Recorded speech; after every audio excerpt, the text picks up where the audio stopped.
Chapter 1: The Gathering Storm. Anya Petrova adjusted the straps of her pack, the biting wind whipping at her exposed cheeks. The air thinned with every upward step, each breath a ragged gasp in the face of the Himalayas' unforgiving altitude. Around her, the climbing team moved with practiced efficiency, their colorful parkas stark against the monochrome landscape of rock and snow. Ben Carter, the geologist, lagged behind, his face already flushed despite the sub-zero temperatures. "Come on, Ben," Anya called out, her voice strained against the wind's howl. "We're not getting any younger." Ben waved a gloved hand in acknowledgement, his gaze fixed on the rocks at his feet. "Just admiring the geology," he wheezed, his breath misting in the air. "Incredible formations up here. Never seen anything quite like it." Anya rolled her eyes, but a flicker of concern touched her gaze. Ben, while enthusiastic, was hardly built for mountaineering. She had her own doubts about him being on the team, but Dr. Chen insisted his expertise was crucial for understanding the region's unusual mineral composition.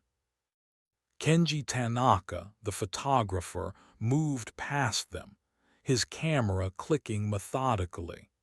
He seemed oblivious to the harsh conditions, his focus entirely on capturing the stark beauty of the mountains.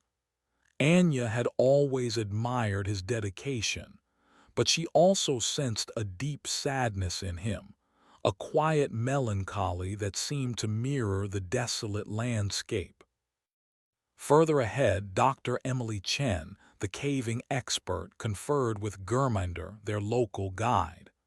Gurminder, a wiry man with weathered features, pointed towards a distant ridge, his expression grim. Anya knew Gurminder was uneasy about this expedition. He spoke of ancient spirits and forbidden places, warnings dismissed by Dr. Chen as mere superstition. Still, she couldn't shake the feeling that he knew more than he let on. Mark Olson, ever the thrill-seeker, was already scaling a treacherous ice wall, his laughter echoing across the valley. Anya shook her head. Mark's recklessness was a constant source of anxiety. He thrived on danger, pushing himself and others to the limit. She suspected it was a way of escaping something, though she never pried into his personal life. Sarah Jones, the documentary filmmaker, trailed behind Mark, her camera crew struggling to keep up. Sarah was a force of nature, driven by ambition and a relentless desire to capture the perfect shot. Anya respected her professionalism, but she also found her methods manipulative. Sarah was willing to do anything to get the story she wanted, regardless of the consequences. Tenzin, a young Sherpa assisting Gurminder, moved with the effortless grace of someone born in these mountains. He watched the climbers with a mixture of curiosity and amusement, his eyes reflecting the wisdom of his ancestors. Anya felt a connection with Tenzin, a shared understanding of the mountains' power and the respect they demanded. Isabelle Dubois, the botanist, diligently collected samples of rare alpine plants, her movements precise and careful. She seemed detached from the group, lost in her own world of scientific observation. Anya knew little about Isabelle except that she was running from something. A darkness lingered in her eyes, a hint of a troubled past. Jax Riley, the ex-military survivalist, brought up the rear, his gaze constantly scanning the surroundings. He carried himself with a rigid posture, his movements deliberate and controlled. Anya found him unsettling. He was always muttering about threats and conspiracies, his paranoia bordering on delusion. He claimed the mountain was hiding a weapon, a secret that the monastery was guarding. They were headed towards a remote monastery perched precariously on the mountainside, a place shrouded in legend and whispered warnings. Dr. Chen believed the caves beneath the monastery held geological significance, possibly containing unique mineral deposits. But Anya suspected there was more to it than that. She had seen the way Dr. Chen's eyes lit up when she spoke of the caves, a strange intensity that bordered on obsession. As they approached the monastery, the weather took a turn for the worse. The wind howled with renewed ferocity, and the sky darkened ominously. Snow began to fall, obscuring the path ahead. Gurminder stopped, his face etched with worry.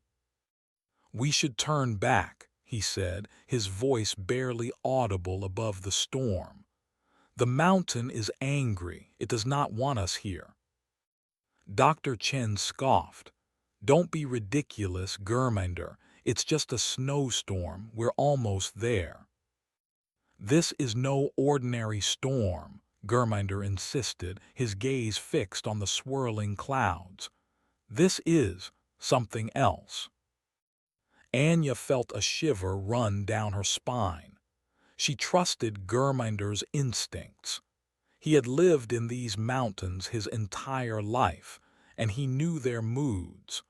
But Dr. Chen was determined to press on, and the rest of the team seemed to agree. "We've come too far to turn around now," Mark said, his eyes gleaming with excitement. "Let's see what this old monastery has to offer." With a sigh, Anya followed the team towards the monastery, her apprehension growing with every step. The storm intensified, reducing visibility to near zero. The wind screamed through the mountains, carrying with it a sense of impending doom. They reached the monastery gates, massive wooden doors adorned with intricate carvings of deities and demons. Tenzin pushed the gates open, revealing a courtyard shrouded in snow.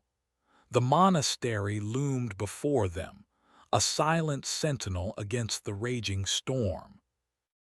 A figure emerged from the shadows, a monk clad in simple robes. His face was hidden beneath a deep cowl, but his eyes gleamed with an unnerving intensity. "Welcome," the monk said, his voice a low, resonant hum. "You have come to a place of peace and contemplation." Anya doubted that. She sensed something dark and ancient lurking beneath the surface of this place, a secret that the monks were desperately trying to protect.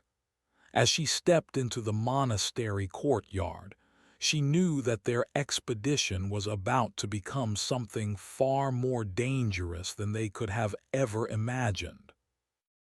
The abbot greeted them warmly, inviting them inside to escape the storm. He was a man of serene presence, his eyes reflecting years of contemplation and wisdom. He led them to a large hall, where a fire blazed in a stone hearth.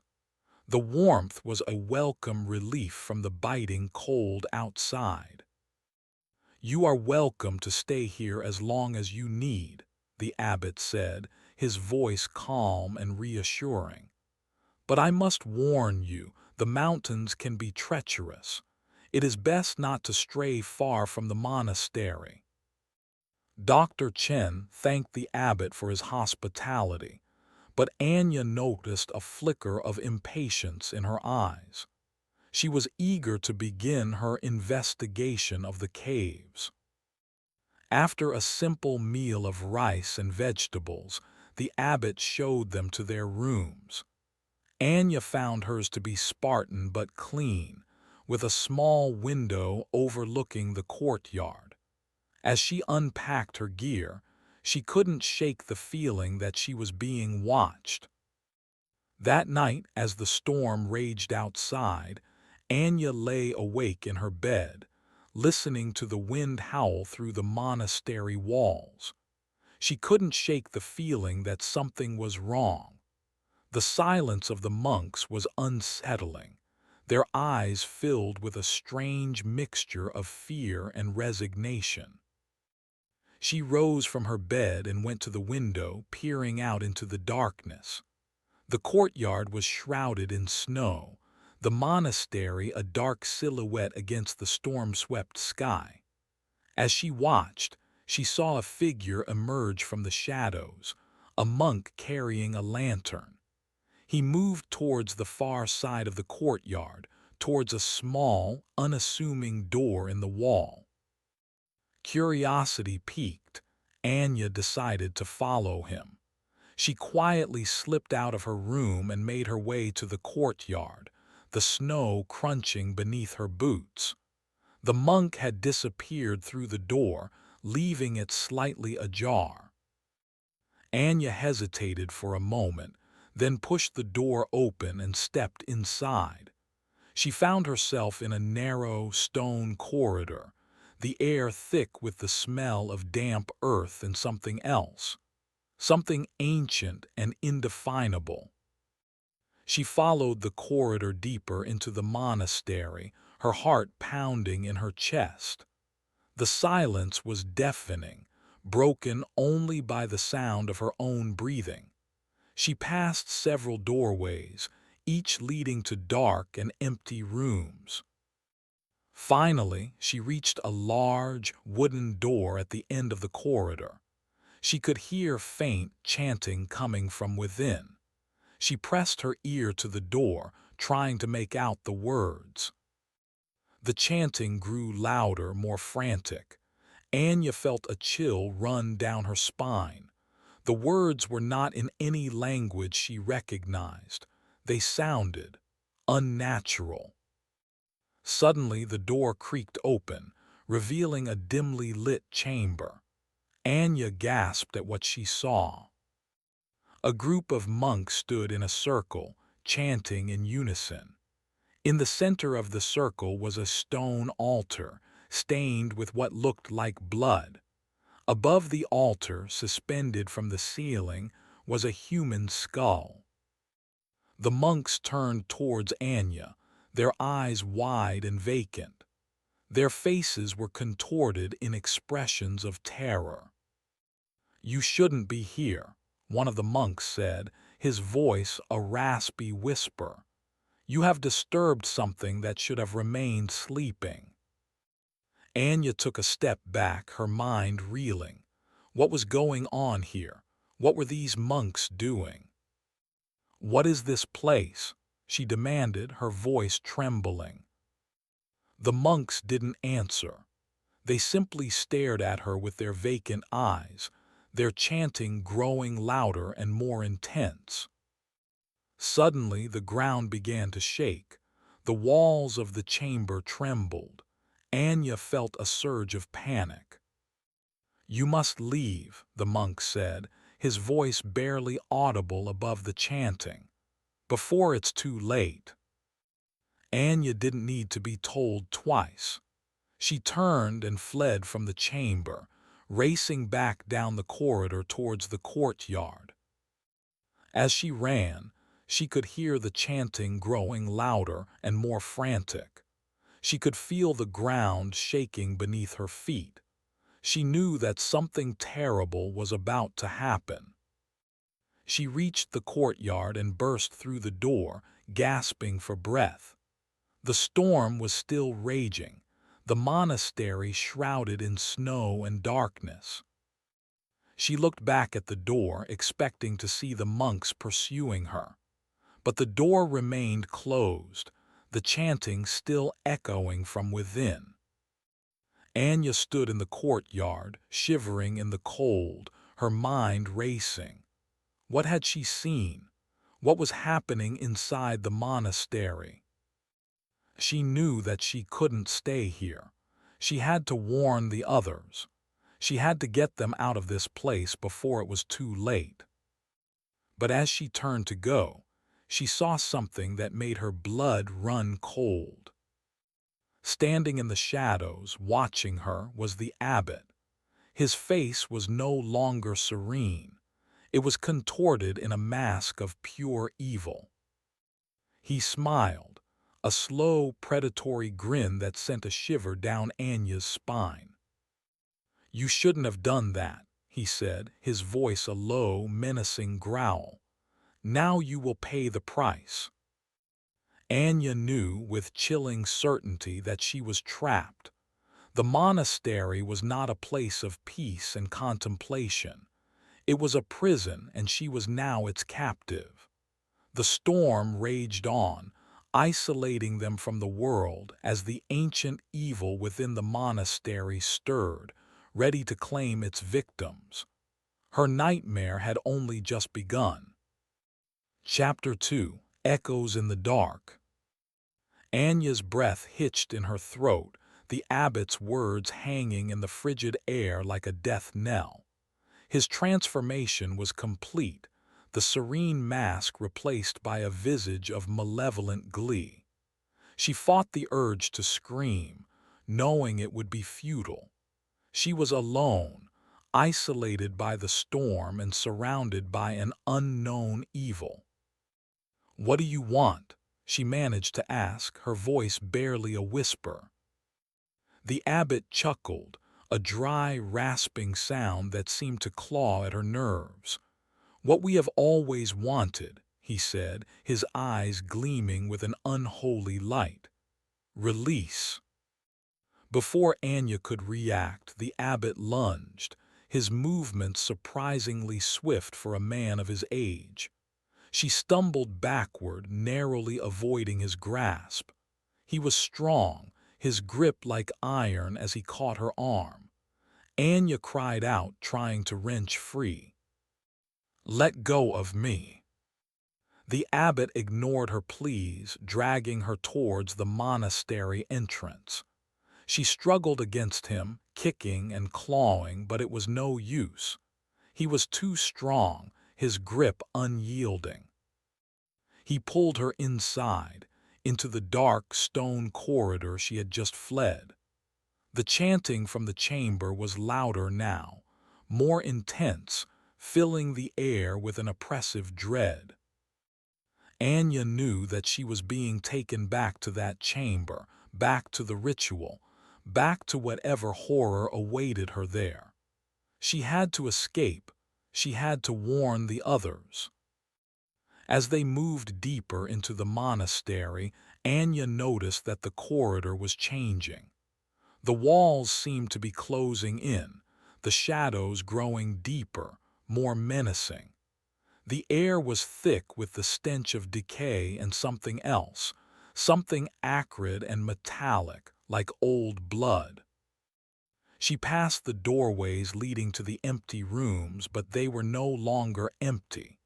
She could see figures lurking in the shadows, their eyes glowing with an unholy light.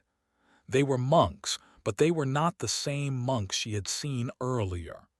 They were twisted, corrupted, their faces contorted in expressions of madness and despair.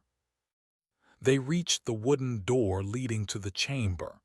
The chanting was deafening now, shaking the very foundations of the monastery.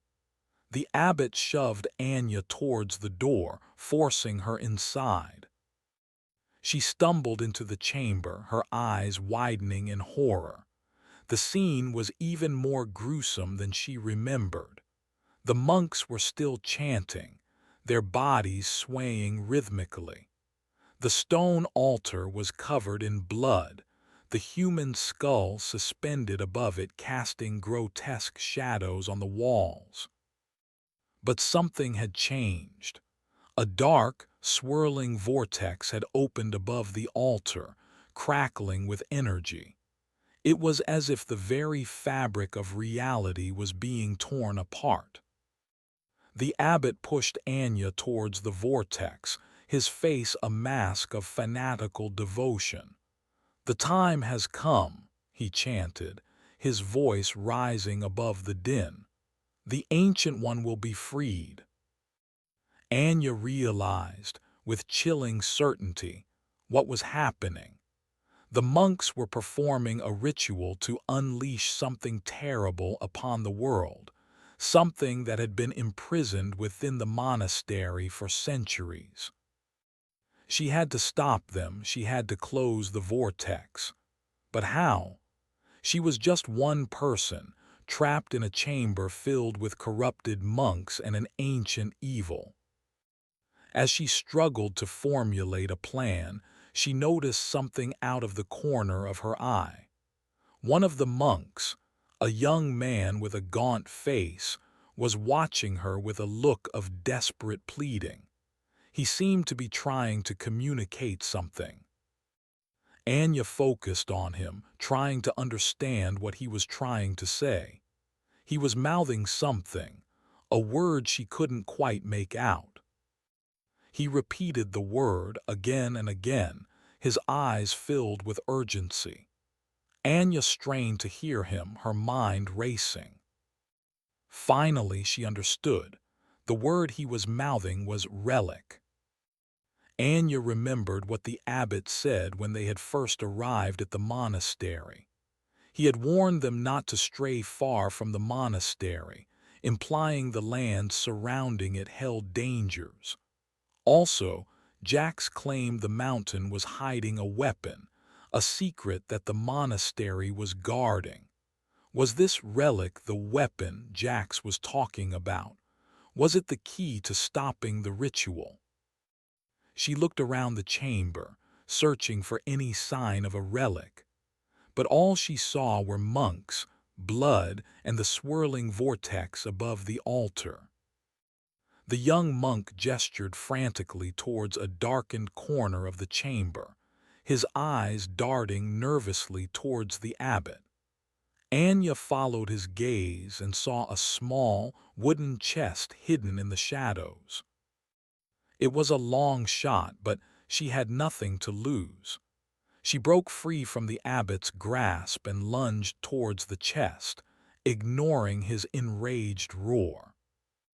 She reached the chest and threw it open, her heart pounding in her chest. Inside, nestled on a bed of faded velvet, was a small, intricately carved stone. It pulsed with a faint, warm light. Anya recognized it instantly. It was a relic, a sacred object imbued with ancient power. But what kind of power? And how could she use it to stop the ritual? As she held the relic in her hand, she felt a surge of energy flow through her body. She felt stronger, more confident, as if a weight had been lifted from her shoulders. She turned towards the vortex, her eyes blazing with determination. She didn't know what she was doing, but she knew that she had to try. She raised the relic above her head and shouted, her voice echoing through the chamber.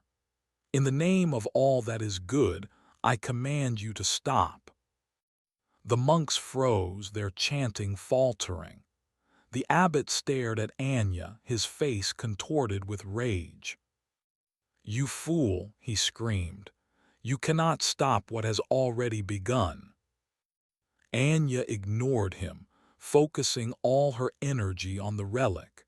She closed her eyes and concentrated, trying to channel the power within it. She felt a surge of energy flow from the relic into the vortex. The vortex began to shrink, its swirling motion slowing. The monks cried out in terror, their bodies convulsing. The abbot rushed towards Anya, his hands outstretched, trying to seize the relic. Anya stood her ground, her eyes fixed on the vortex. She could feel the power of the relic growing stronger, pushing back against the darkness. The vortex shrunk smaller and smaller, until it was nothing more than a tiny pinprick of light. Then, with a final surge of energy, it vanished, leaving behind only silence. The monks collapsed to the ground, their bodies lifeless. The abbot stood frozen, his face a mask of disbelief. Anya lowered the relic, her body trembling with exhaustion. She had done it. She had stopped the ritual, at least for now. But she knew that the danger was far from over. The ancient evil was still out there, lurking in the shadows, waiting for another opportunity to be unleashed. As she stood in the silent chamber, surrounded by the bodies of the corrupted monks, she realized that she was now the only thing standing between the world and an unimaginable horror. The weight of that responsibility settled heavily on her shoulders. She looked around the chamber, searching for any clues, any answers. She had to understand what had happened here, what the monks had been trying to do. She noticed a book lying open on a table, its pages filled with strange symbols and diagrams. She picked it up and began to read, her heart pounding in her chest.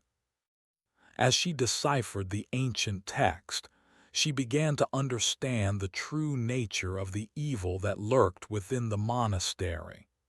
It was something ancient, something primordial, something that had existed long before humanity.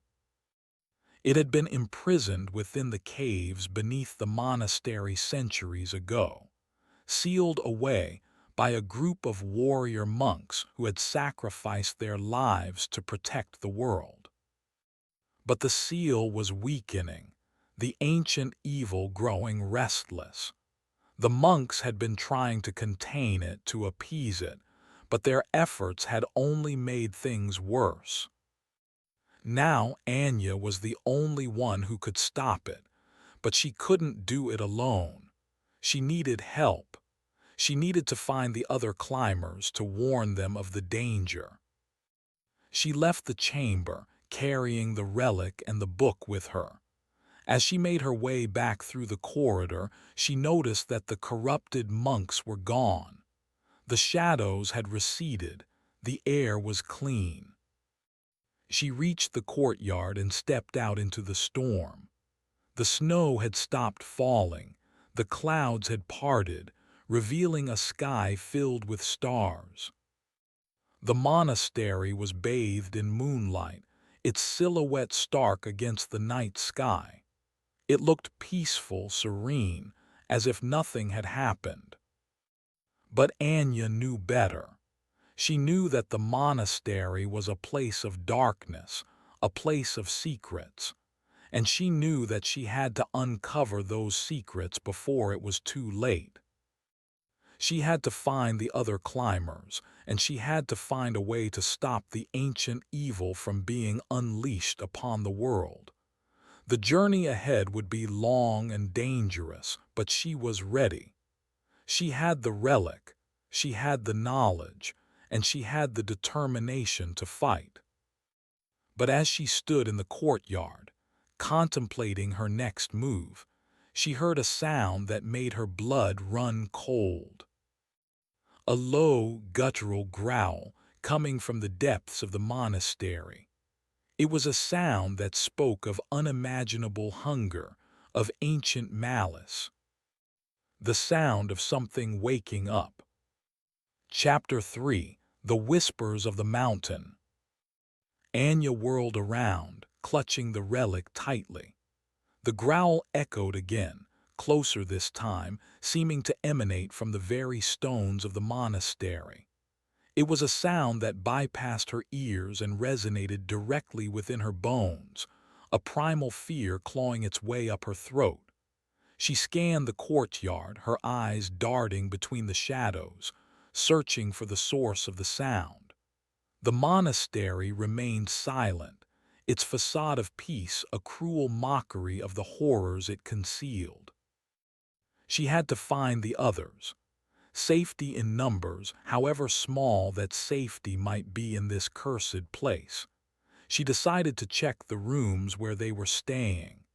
She moved quickly, silently, hugging the walls, using the shadows as her allies. The growls seemed to fade, replaced by an unnerving silence that was almost worse. She reached Ben's room first. The door was slightly ajar. Anya pushed it open, calling out his name in a hushed voice. "Ben, are you here?" The room was empty. His belongings were scattered around, his geological equipment lying haphazardly on the floor. The bed was unmade, as if he had left in a hurry. A sense of dread washed over Anya. Where could he have gone? She moved on to Kenji's room. The door was locked. Anya hesitated, then knocked softly. "Kenji, it's Anya. Are you okay?" There was no answer. She knocked again, louder this time. Still nothing. Anya tried the handle, but the door remained locked. She considered forcing it open, but she didn't want to risk alerting whatever was lurking in the monastery. She decided to move on, hoping that Kenji was simply asleep or perhaps out taking photographs. She checked Dr. Chen's room next. The door was also locked. Anya felt a surge of frustration. Was everyone missing? She knocked on the door, calling out Dr. Chen's name. Again, there was no answer. Anya pressed her ear against the door, listening for any sign of life. She could hear nothing but silence. Anya was about to move on when she heard a faint sound coming from inside the room. A soft, rhythmic tapping, like someone gently knocking on a wall. Anya frowned. What was Dr. Chen doing? She knocked on the door again, louder this time. "Dr. Chen, it's Anya. Are you in there? What's that noise?" The tapping stopped. There was a moment of silence, then a voice, muffled and distorted, spoke from behind the door. "Go away," the voice said. "I'm busy." Anya recognized the voice. It was Dr. Chen, but it sounded different, strained, almost robotic. "Dr. Chen, are you okay?" Anya asked, her voice filled with concern. "What are you doing in there?" "I told you to go away," Dr. Chen repeated, her voice growing more agitated. "Leave me alone." Anya didn't know what was going on, but she knew that something was wrong. Dr. Chen was acting strangely, and she couldn't shake the feeling that she was in danger. She tried the handle again, but the door remained locked. She was about to force it open when she heard another sound coming from inside the room. A sharp, metallic click, like the sound of a key turning in a lock. The door swung open, revealing Dr. Chen standing in the doorway. Her eyes were wide and unfocused, her face pale and drawn. She was holding something in her hand, something that glinted in the dim light. It was a scalpel. Anya stared at Dr. Chen, her mind reeling. What was she doing with a scalpel? Was she going to attack her? "Dr. Chen," Anya said, her voice trembling. "What's going on? Are you okay?" Dr. Chen didn't answer. She simply stared at Anya, her eyes filled with a strange, unholy light. Then, without warning, she lunged at Anya, the scalpel raised high above her head. Anya reacted instinctively, throwing herself to the side. The scalpel whistled past her ear, narrowly missing her face. She scrambled to her feet, her heart pounding in her chest. Dr. Chen was standing in the doorway, her eyes fixed on Anya, her face contorted in a mask of murderous rage. "You can't stop me," Dr. Chen hissed, her voice dripping with venom. "I'm so close, I can feel it." Anya realized with a sinking feeling that Dr. Chen was no longer herself. She had been corrupted by whatever evil was lurking in the monastery. She was now a puppet, a vessel for something dark and malevolent. Anya had to defend herself, but she didn't want to hurt Dr. Chen. She was still her friend, even if she was no longer in control of her own actions. She raised the relic, its warm light illuminating the corridor. "Dr. Chen, stop," she pleaded. "This isn't you, fight it." Dr. Chen hesitated for a moment, her eyes flickering with a hint of recognition. But the moment passed, and her face hardened again. "It's too late," she said, her voice devoid of emotion. "I'm already one with it." She lunged at Anya again, the scalpel flashing in the light. Anya dodged the attack, sidestepping Dr. Chen and forcing her into the hallway. She couldn't reason with her, not any longer. She had to subdue her. Anya raised her foot and kicked, catching Dr. Chen off balance. The doctor stumbled, dropping the scalpel with a clatter. Anya moved quickly, kicking the scalpel away before Dr. Chen could recover. She grabbed Dr. Chen by the arms, holding her firmly. Dr. Chen struggled against her, her strength surprising. "Let me go," she screamed. "I have to finish it." Anya held on tight, refusing to release her. She could feel Dr. Chen's body trembling, her muscles tense. "Dr. Chen, please," Anya pleaded. "Fight it, you can overcome this."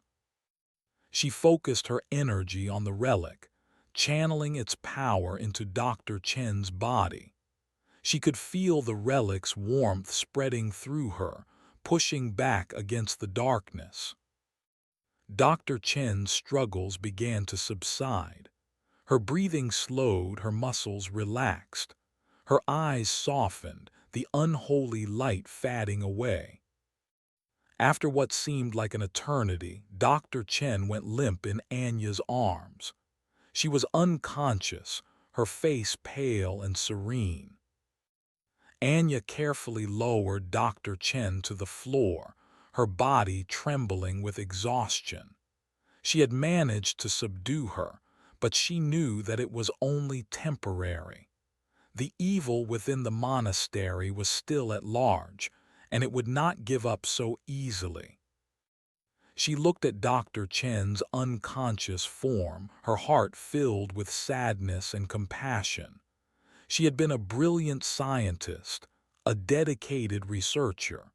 Now she was a victim, a pawn in a game she never understood.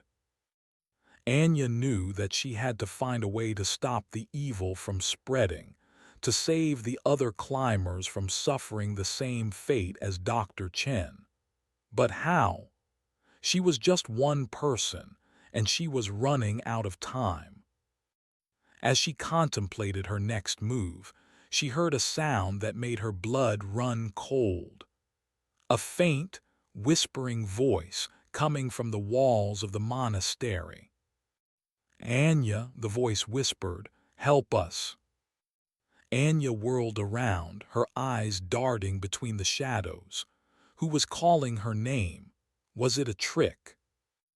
"Who's there?" she demanded, her voice trembling. "Show yourself." The whispering voice continued, growing louder, more insistent. "Anya, we're trapped. Help us." Anya realized, with a surge of hope, that the voices were coming from the trapped souls within the mountain. The mountain was filled with trapped souls, she had been told before. These souls were the monastery's only defense, because they could sense the evil within the monastery. These were the monks who had sacrificed themselves centuries ago to seal away the ancient evil.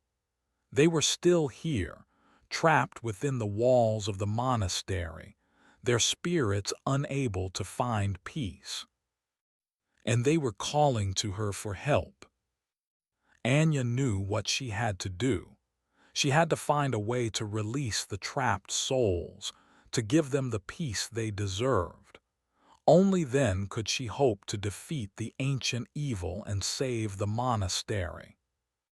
But how could she release them? She had no idea. She needed to find a way to communicate with them, to understand their plight. She closed her eyes, focusing her energy on the relic. She reached out to the whispering voices, trying to connect with them, to understand their pain. She felt a surge of emotions flood her mind. Sadness, despair, fear, and a deep, abiding longing for peace. She could feel their suffering, their torment. Then she heard a voice, clear and distinct, speaking directly to her mind. "The caves," the voice said. "We are trapped in the caves. Release us." Anya opened her eyes, her heart pounding in her chest. The caves. That was the key. The trapped souls were imprisoned in the caves beneath the monastery. She had to go to the caves. She had to find a way to release them. Only then could she hope to defeat the ancient evil and save the world. Chapter 4: Descent into Shadow. The decision was made. Anya knew she had to descend into the caves beneath the monastery, despite the immense danger that surely awaited her. She couldn't abandon the trapped souls, nor could she ignore the growing threat of the unleashed evil. But she couldn't just rush in blindly. She needed a plan, and she needed to gather any allies she could find. First, she had to secure Dr. Chen. Leaving her unconscious in the hallway was not an option. She carefully lifted the scientist and carried her back to her room, laying her gently on the bed.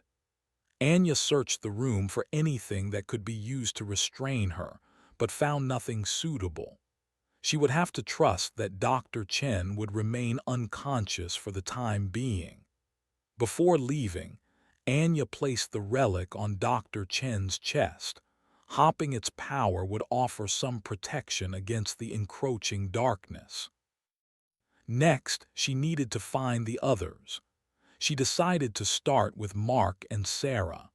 Their rooms were on the opposite side of the monastery, further away from the chamber where the ritual had taken place.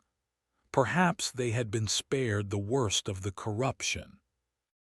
As she made her way through the monastery, Anya couldn't shake the feeling that she was being watched. The shadows seemed to deepen, to writhe, as if they were alive. She imagined eyes peering at her from every corner, unseen entities tracking her every move. The whispering voices had faded, replaced by an oppressive silence that amplified her sense of isolation. She reached Mark's room and knocked, calling out his name. There was no answer. Anya tried the handle, and to her surprise, the door was unlocked. She pushed it open and stepped inside. The room was a mess, clothes scattered everywhere, climbing gear strewn across the floor. It looked as if Mark had been packing in a hurry. Anya frowned. Where had he gone? Then she saw it, a note lying on the bed. She picked it up and read it, her heart sinking with each word. "Anya, if you're reading this, I'm gone. I saw something. Something I can't explain. I'm heading down the mountain. I can't stay here any longer. It's not safe. Mark." Anya crumpled the note in her hand, her mind reeling. Mark had abandoned them. He had succumbed to fear and fled, leaving them to face the darkness alone. She couldn't blame him, not entirely. The monastery was a terrifying place, and the instinct to survive was strong. But his desertion left her with a bitter taste in her mouth. She moved on to Sarah's room, her hope dwindling with each step. She knocked on the door, calling out her name. There was no answer. She tried the handle, but the door was locked. Anya hesitated, then kicked the door open, splintering the wood around the lock. She burst into the room, her hand on the relic, ready to defend herself.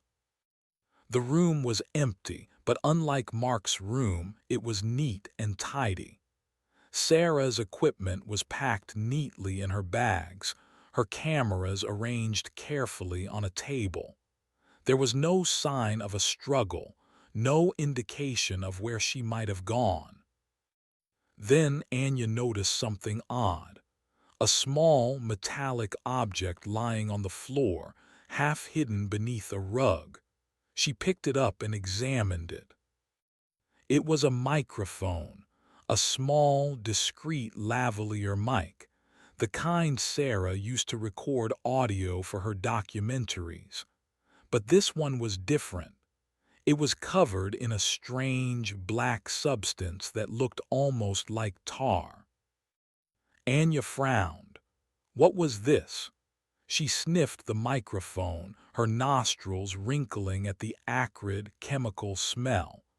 It was the same smell she had noticed in the corridor outside the chamber, the same smell that had permeated the monastery. Suddenly it clicked. Sarah hadn't just disappeared. She had been taken, corrupted, just like Dr. Chen. The microphone was evidence of her transformation, a tool of her trade now twisted and defiled by the evil within the monastery.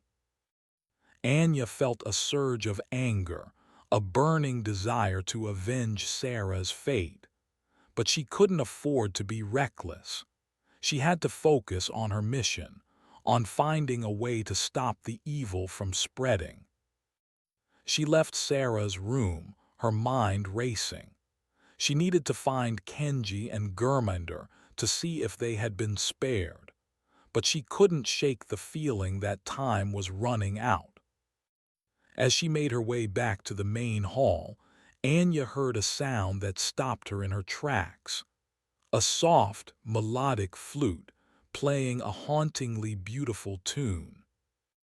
Anya followed the sound, her curiosity piqued.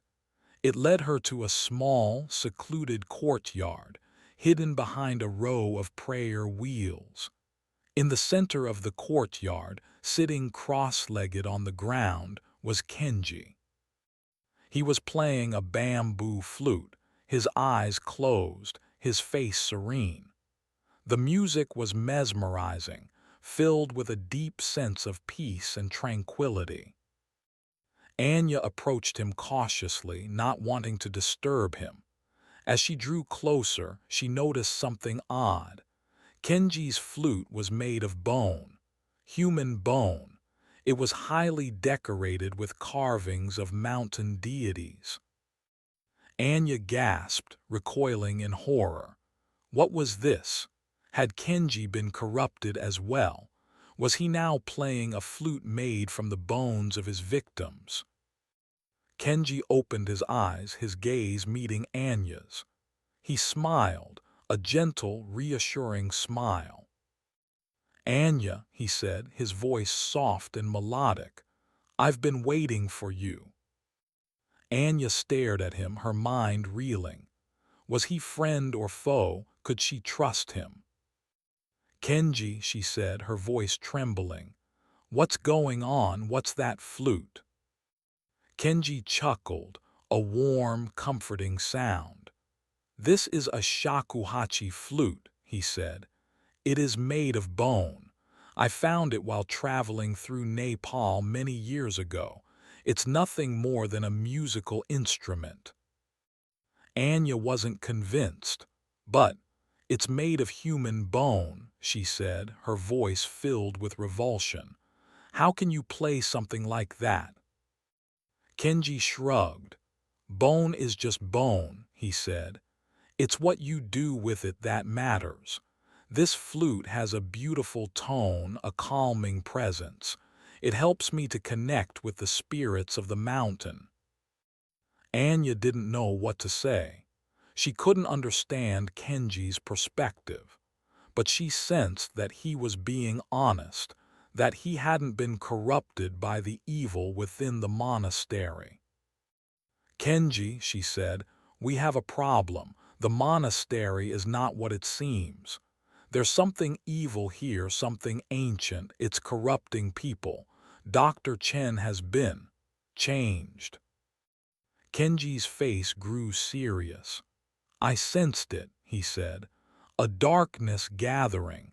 That's why I was playing the flute, to try to calm the spirits, to ward off the evil.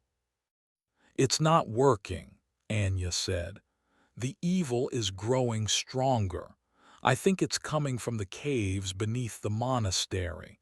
I need to go down there to find a way to stop it. Kenji nodded. I will go with you, he said.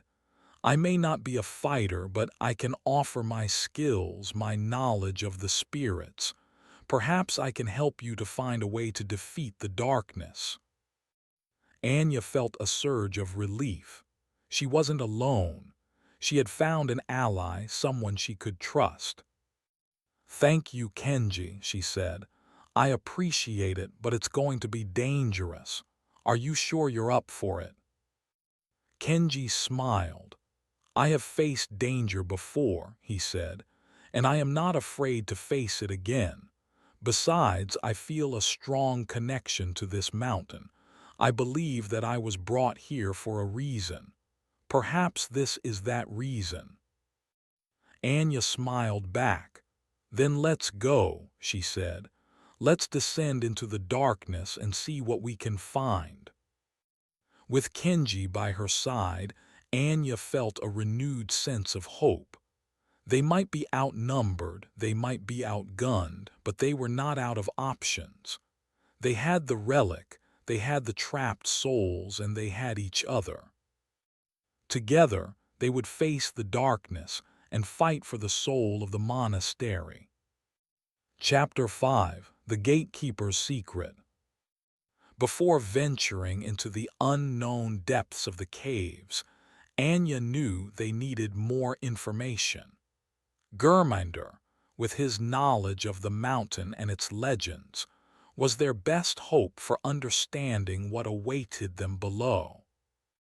They found him in the monastery's library, a dimly lit room filled with ancient texts and scrolls.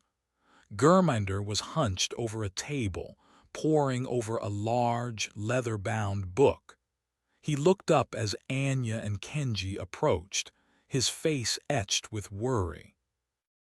Anya, he said, his voice grave, I have been searching for answers. This monastery, it is not what you think. We know, Anya said. We've seen the darkness.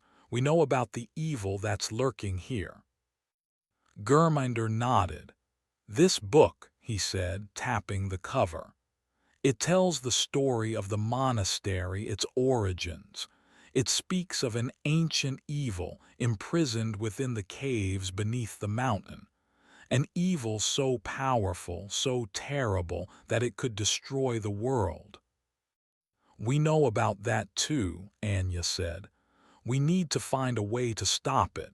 We're planning to go down into the caves. Can you help us? Do you know anything about the caves, anything that could help us to survive? Gurminder hesitated. The caves, he said, his voice barely a whisper. They are a place of great power, both good and evil. They are said to be guarded by spirits, by ancient beings who protect the secrets of the mountain. But they are also filled with dangers, with traps and illusions, with creatures that have adapted to the darkness. We're prepared for that, Anya said. We need to know more about the entrance to the caves. Where is it located? Is it guarded? Are there any specific dangers we should be aware of? Gurminder sighed. The entrance is hidden, he said. It is not easily found. It is located in the oldest part of the monastery in a chamber that is said to be cursed.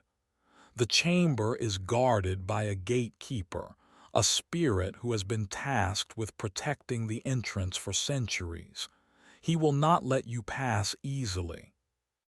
A gatekeeper, Anya asked. What kind of spirit is it? How can we defeat it? Gurminder shook his head. The gatekeeper is not easily defeated, he said. He is a powerful being, capable of manipulating the elements, of creating illusions, of reading your thoughts. He knows your fears, your weaknesses. He will use them against you. Is there any way to bypass him? Anya asked. Any way to trick him, to outsmart him? Gurminder thought for a moment. There is one thing, he said. The book speaks of a secret password, a phrase that can be used to appease the gatekeeper, a phrase that speaks of respect for the mountain, for the spirits that dwell within it. What is the password? Anya asked, her voice filled with anticipation. Gurminder hesitated. I cannot tell you, he said. The password is sacred. It can only be revealed to those who are worthy, to those who have proven their respect for the mountain. How can we prove ourselves worthy? Anya asked. What do we need to do? Gurminder looked at Anya, his eyes searching her soul. You must show me that you are not driven by greed, by ambition, by a desire for power, he said. You must show me that you are truly here to protect the mountain, to stop the evil from spreading. Anya met his gaze, her voice filled with sincerity. We are, she said. We don't want anything for ourselves. We just want to save this place, to protect the world from the darkness. Gurminder studied her face, his expression unreadable. After a long moment he nodded. I believe you, he said. I can see the truth in your eyes. He closed his eyes, took a deep breath, and began to chant in a low, guttural voice. The words were ancient, filled with power. Anya felt a shiver run down her spine as she listened. After several minutes, Gurminder stopped chanting. He opened his eyes, his face pale and drawn. The password is, he said, his voice barely audible. The mountain remembers those who respect it.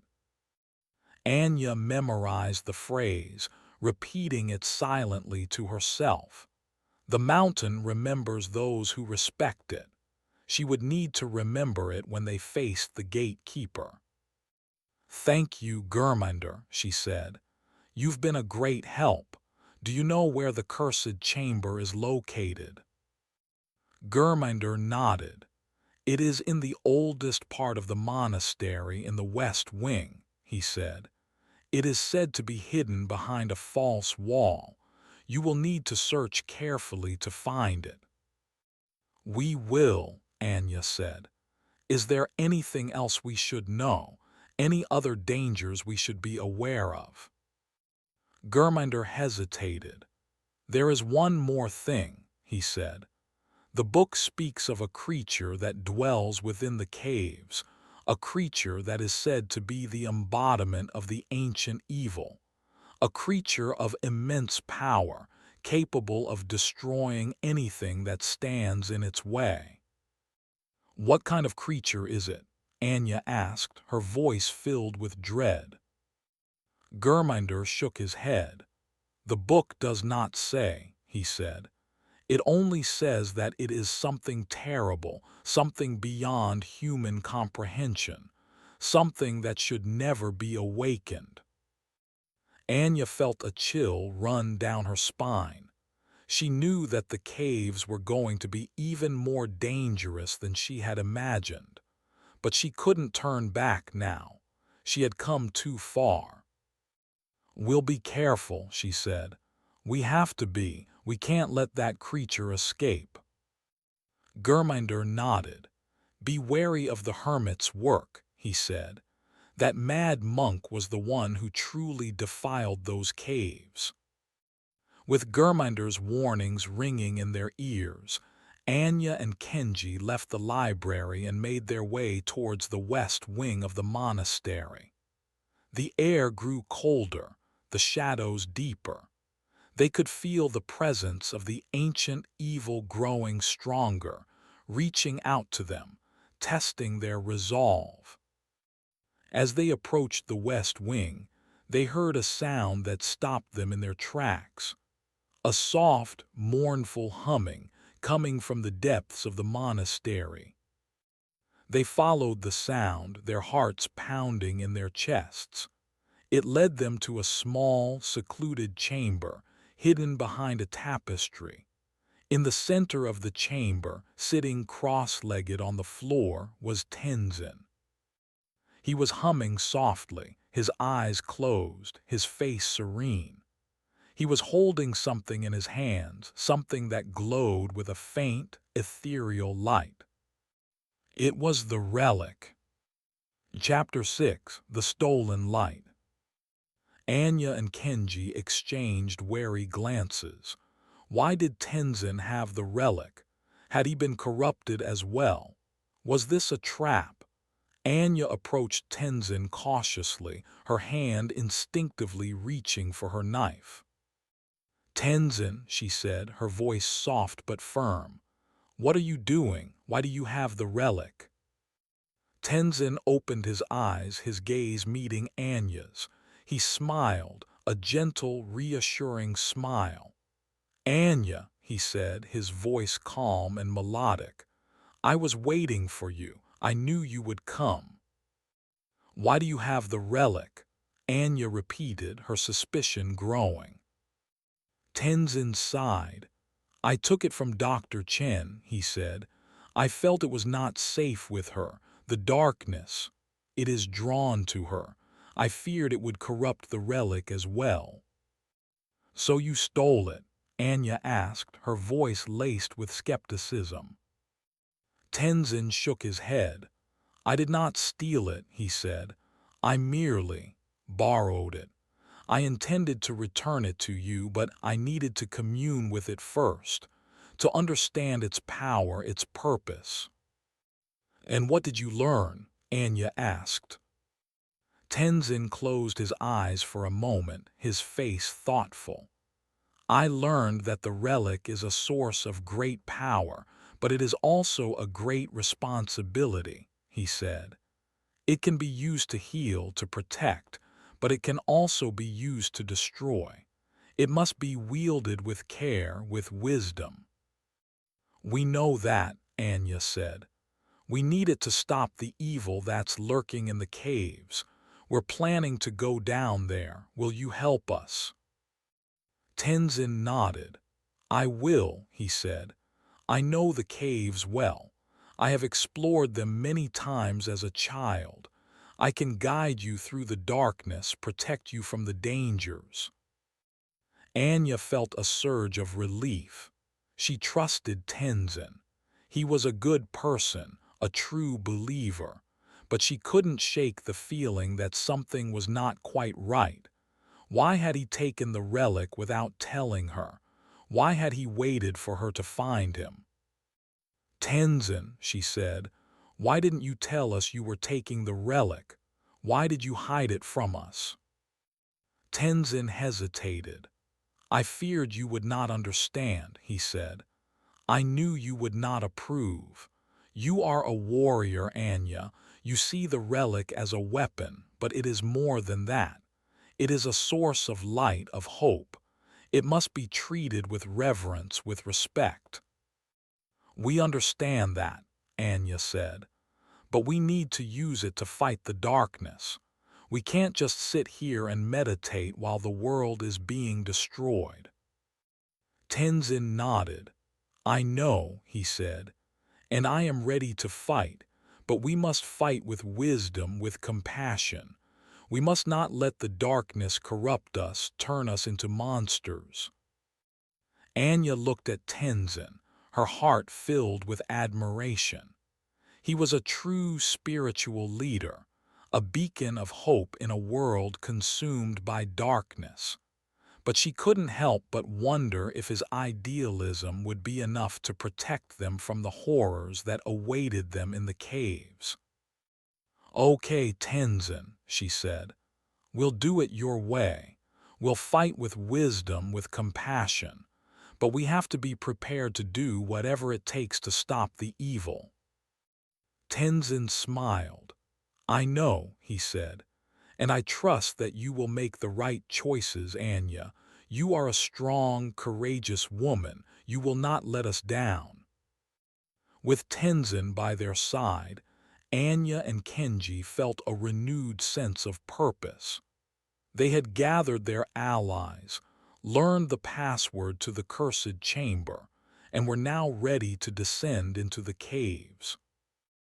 They left the secluded chamber and made their way back to the main hall, their hearts pounding in their chests.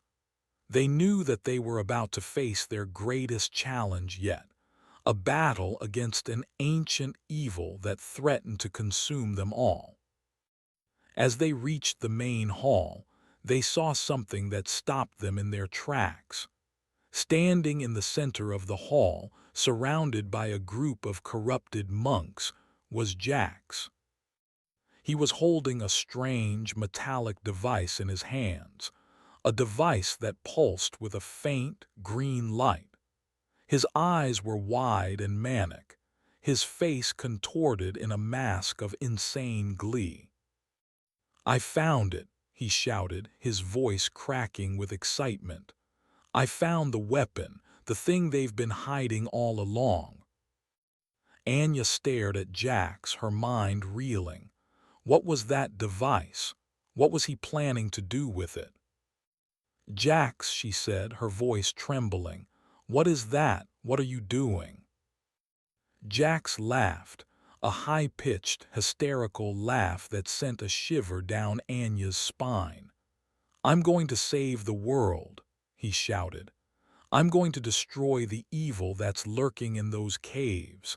I'm going to unleash the power of the mountain." He raised the device above his head, his eyes blazing with a fanatical light. "For the glory of humanity," he screamed, "for the salvation of mankind." And then he pressed a button. A blinding flash of green light filled the hall, followed by a deafening roar that shook the very foundations of the monastery. Anya threw her hands up to shield her eyes, her ears ringing from the explosion.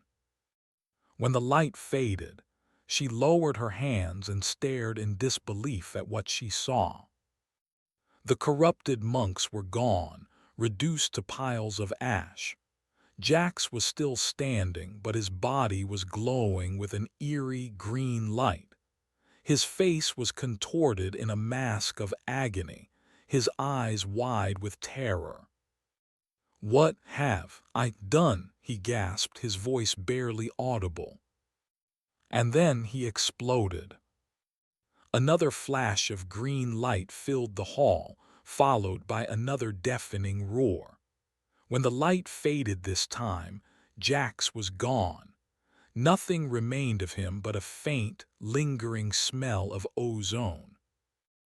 Anya stared at the empty space where Jax had been standing, her mind reeling. What had just happened? What kind of weapon was that? What had he unleashed? She knew with chilling certainty that whatever Jax had done, it had made things much, much worse. The ancient evil was still out there, lurking in the caves, but now it was stronger, more powerful than ever before, and it was coming for them. The air grew colder, the shadows deeper. The ground began to tremble. Anya could feel the presence of the evil growing closer, reaching out to her, whispering her name. She looked at Kenji and Tenzin, their faces pale and drawn. They knew it too. Something terrible was about to happen. "We have to go," Anya said, her voice barely a whisper. "We have to get to the caves now." Without another word, they turned and fled, running towards the west wing of the monastery, towards the cursed chamber, towards the entrance to the unknown darkness. Chapter 7: The Cursed Chamber. Anya, Kenji, and Tenzin sprinted through the monastery's winding corridors, the echoes of Jax's devastating act still ringing in their ears. Fear propelled them forward, a desperate urge to reach the cursed chamber before whatever Jax unleashed could catch them.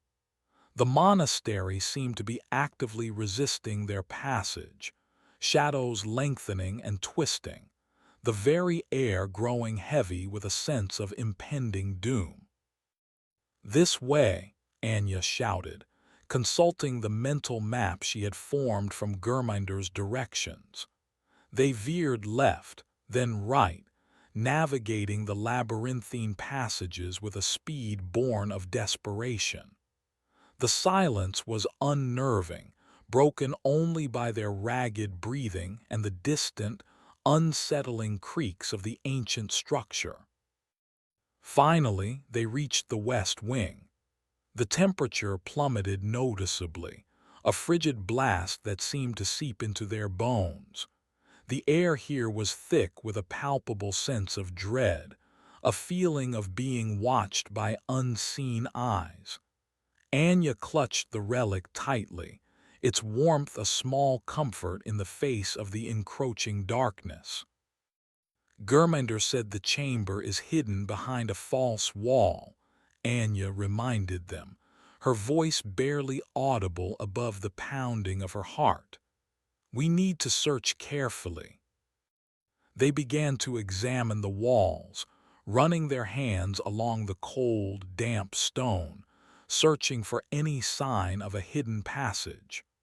The walls were covered in intricate carvings, depicting scenes of ancient rituals and grotesque figures.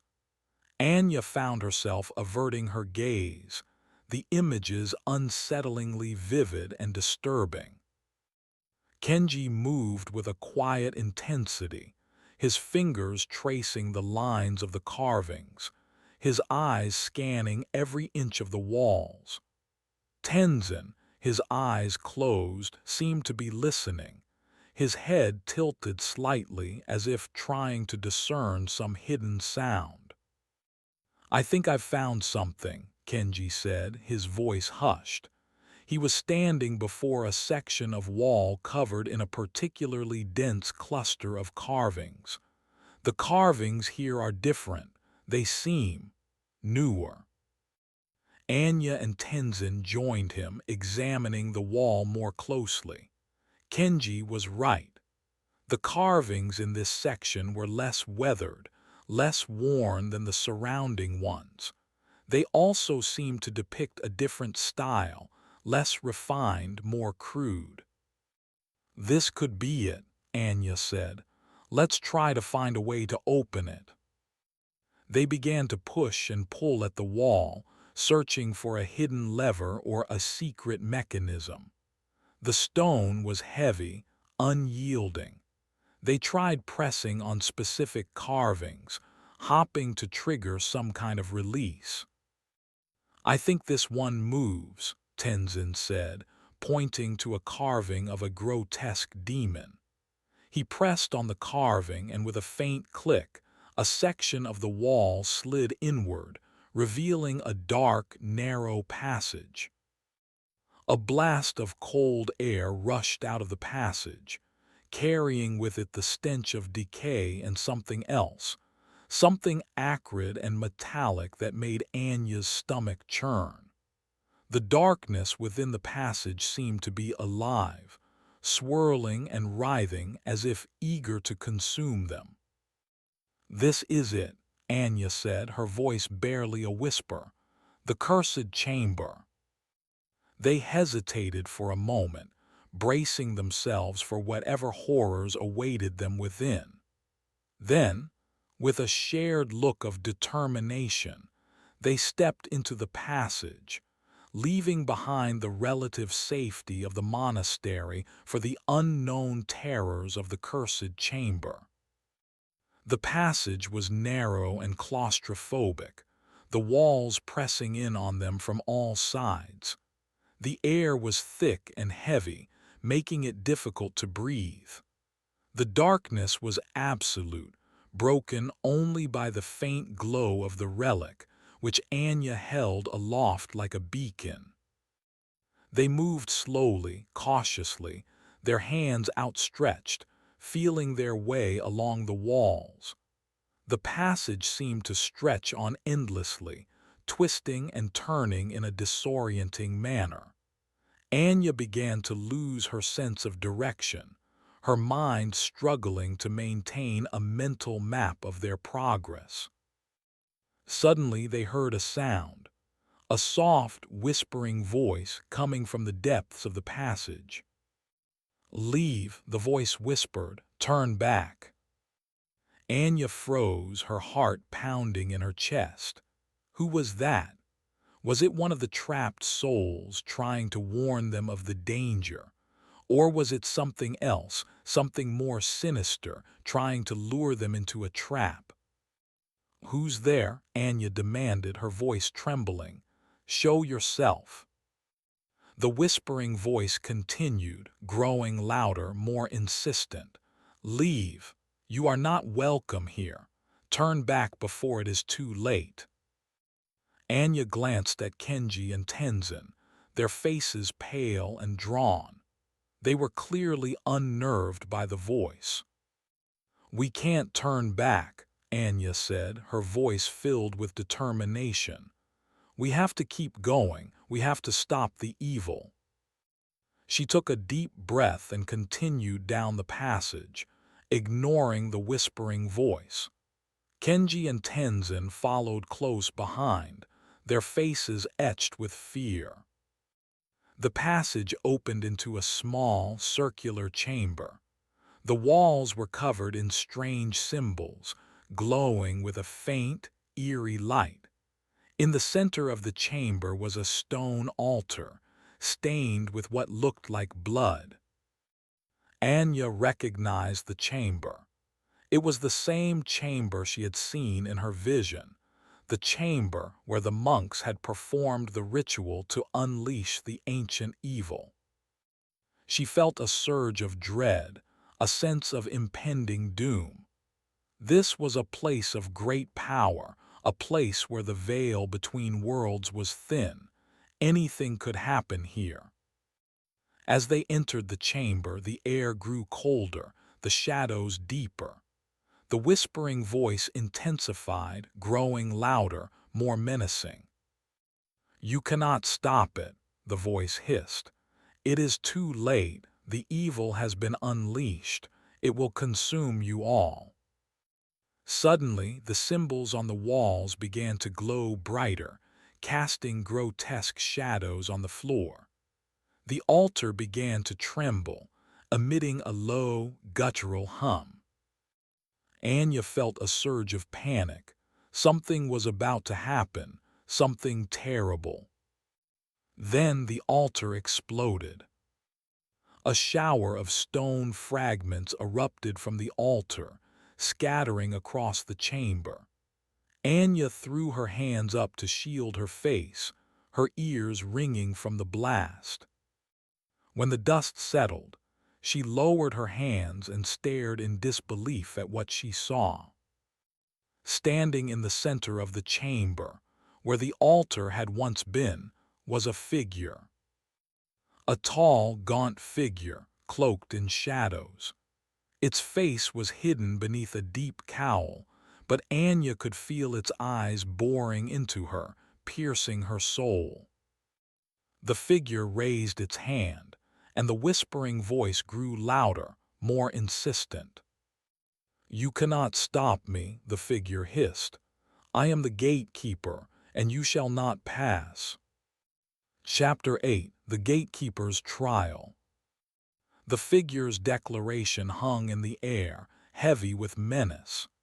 Anya gripped the relic tighter, its warmth a fragile shield against the oppressive cold radiating from the gatekeeper.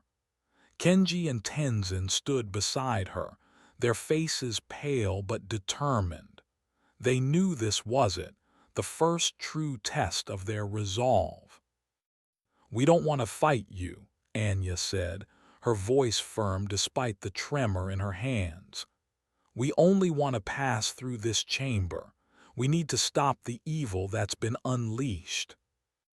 The gatekeeper remained motionless, its shrouded face betraying no emotion. "You seek to interfere with forces you do not understand," it rasped, its voice like the grinding of stone. "The evil you speak of is beyond your comprehension. Turn back and I will let you leave this place with your lives." Anya shook her head. "We can't turn back," she said. "Too much is at stake, we've come too far." The gatekeeper let out a low, chilling laugh. "Then you have chosen your path," it said, "and it leads to destruction." The chamber began to tremble, the symbols on the walls glowing brighter. The air crackled with energy, a palpable sense of power building within the gatekeeper. "Before you can pass," the gatekeeper continued, "you must prove yourselves worthy. You must answer my riddle. Fail, and you will become trapped here, forever bound to this cursed chamber." A riddle. Anya hadn't expected that. She had prepared for a fight, for a physical confrontation. But a riddle, that was a different kind of challenge altogether. "What is the riddle?" Anya asked, her mind racing. The gatekeeper paused, its shrouded head tilting slightly. "I am always coming but never arrive. I am always near but never here. I am always present but never real. What am I?" Anya frowned. The riddle was cryptic, enigmatic. She struggled to make sense of it, her mind searching for an answer. Kenji and Tenzin stood silently beside her, their faces thoughtful.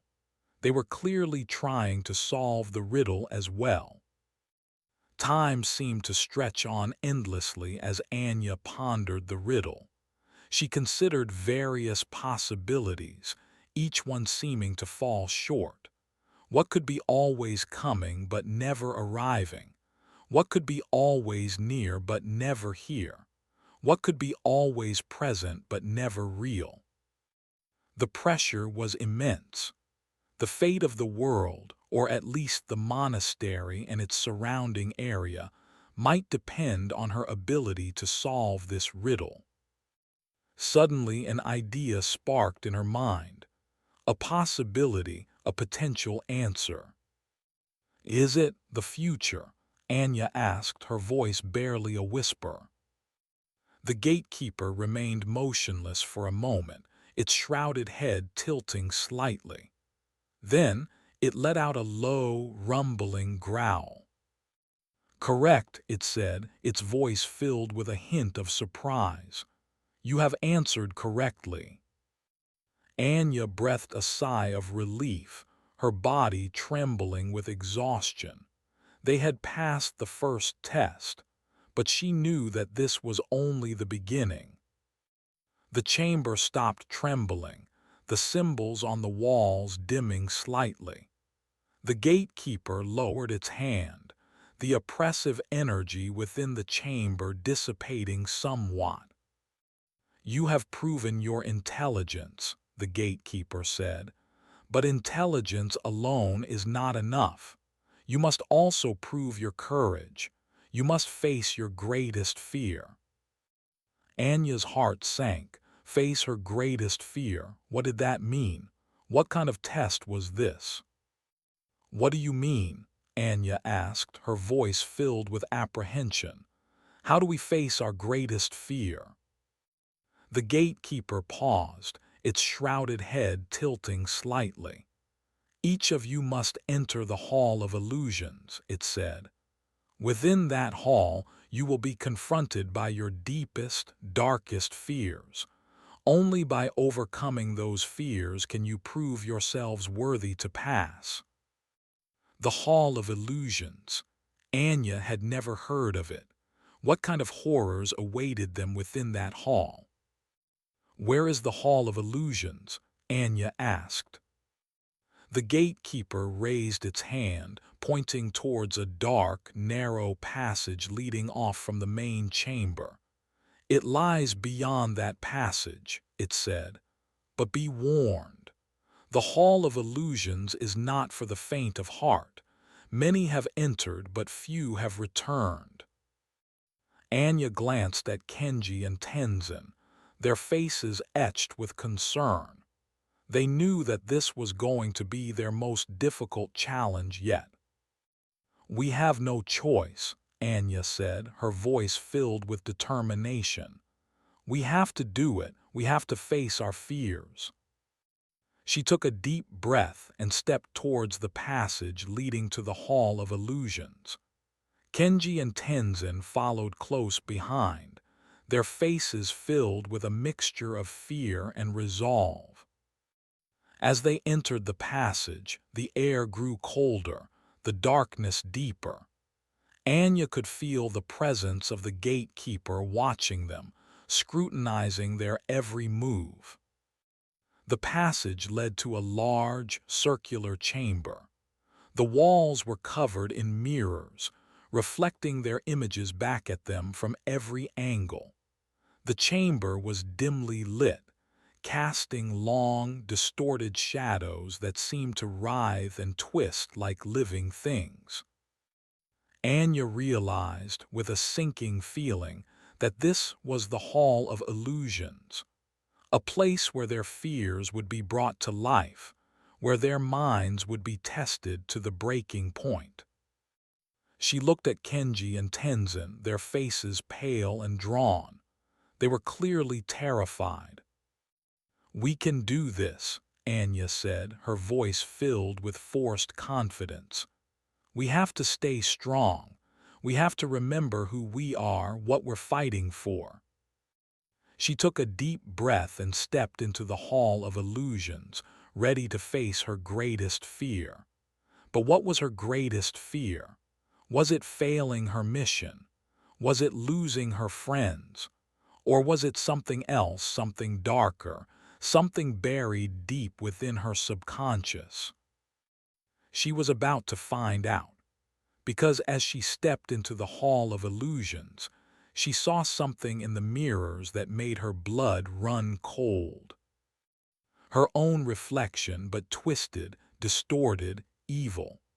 Her reflection was smiling at her, a slow, predatory grin that sent a shiver down her spine. And then her reflection spoke. "Hello, Anya," it said, its voice a mocking imitation of her own. "It's time to face your true self." Chapter 9: Mirrors of the Soul. The sound of her own voice, warped and twisted into something sinister, sent a jolt of pure terror through Anya. Her reflection, no longer a simple image, but a malevolent entity leering back at her from the myriad mirrors lining the Hall of Illusions. Each reflection, a slightly different variation of the same horrifying visage, multiplied her fear exponentially. "What do you want?" Anya managed to choke out, her voice trembling despite her efforts to maintain control. The evil reflection chuckled, a chilling sound that echoed through the hall. "What do I want? I want what you've always denied yourself. Power, control, the freedom to embrace your true nature." "That's not me," Anya protested, taking a step back. "I would never." "Wouldn't you?" the the reflection hissed, its eyes gleaming with an unholy light. Don't lie to yourself, Anya. You've always had this darkness inside you. The anger, the resentment, the hunger for vengeance. You try to suppress it, to hide it behind a mask of righteousness. But it's always there, lurking beneath the surface, waiting for its chance to break free. The reflection took a step forward, its image multiplying in the mirrors, surrounding Anya with a chorus of mocking faces. She felt trapped, suffocated by the sheer volume of her own inner demons. "You're wrong," Anya insisted, her voice growing stronger. "I'm not like you. I fight for what's right. I protect the innocent." "Innocent?" the reflection scoffed. "There is no innocence, Anya, only power. And you, my dear, have the potential to wield more power than you can possibly imagine. All you have to do is embrace it." The reflection reached out, its hand passing through the surface of the mirror, grasping Anya's arm with a chilling grip. She recoiled in horror, trying to pull away, but the reflection's grip was too strong. "Let go of me," Anya screamed, her panic rising. "Come on, Anya," the reflection purred, its voice like velvet laced with poison. "Don't be afraid. Let me show you what you're truly capable of." Suddenly, the scene around them began to change. The Hall of Illusions dissolved, replaced by a vivid, horrifying vision. Anya found herself standing on a battlefield, surrounded by the bodies of the dead and dying. The air was thick with the stench of blood and the screams of the wounded. She recognized the battlefield. It was the site of the climbing accident that had haunted her for years, the accident that had claimed the lives of her friends, the accident she blamed herself for. "Remember this, Anya," the reflection whispered in her ear. "This is your fault. You led them here. You failed to protect them." Anya stared at the carnage around her, her heart twisting with guilt and remorse. The bodies of her friends lay scattered across the battlefield, their faces frozen in expressions of terror. "No," Anya whispered, tears streaming down her face. "It wasn't my fault. It was an accident." "Was it?" the reflection hissed. "Or did you secretly want them to die? Were you jealous of their talent, their success? Did you want to be the only one left standing?" Anya recoiled in horror, her mind reeling from the reflection's accusations. Could it be true? Had she secretly harbored those dark thoughts? "No," she insisted, her voice growing stronger. "I loved them. I would never want them to die." "Then why are they dead?" the reflection taunted. "Why are you still alive?" Suddenly, the bodies of her friends began to rise, their eyes glowing with an unholy light. They turned towards Anya, their faces contorted in expressions of hatred and accusation. "You killed us, Anya," they moaned. "You're a murderer." Anya screamed, backing away from the vengeful spirits of her friends. She couldn't bear to look at them, to see the pain and resentment in their eyes.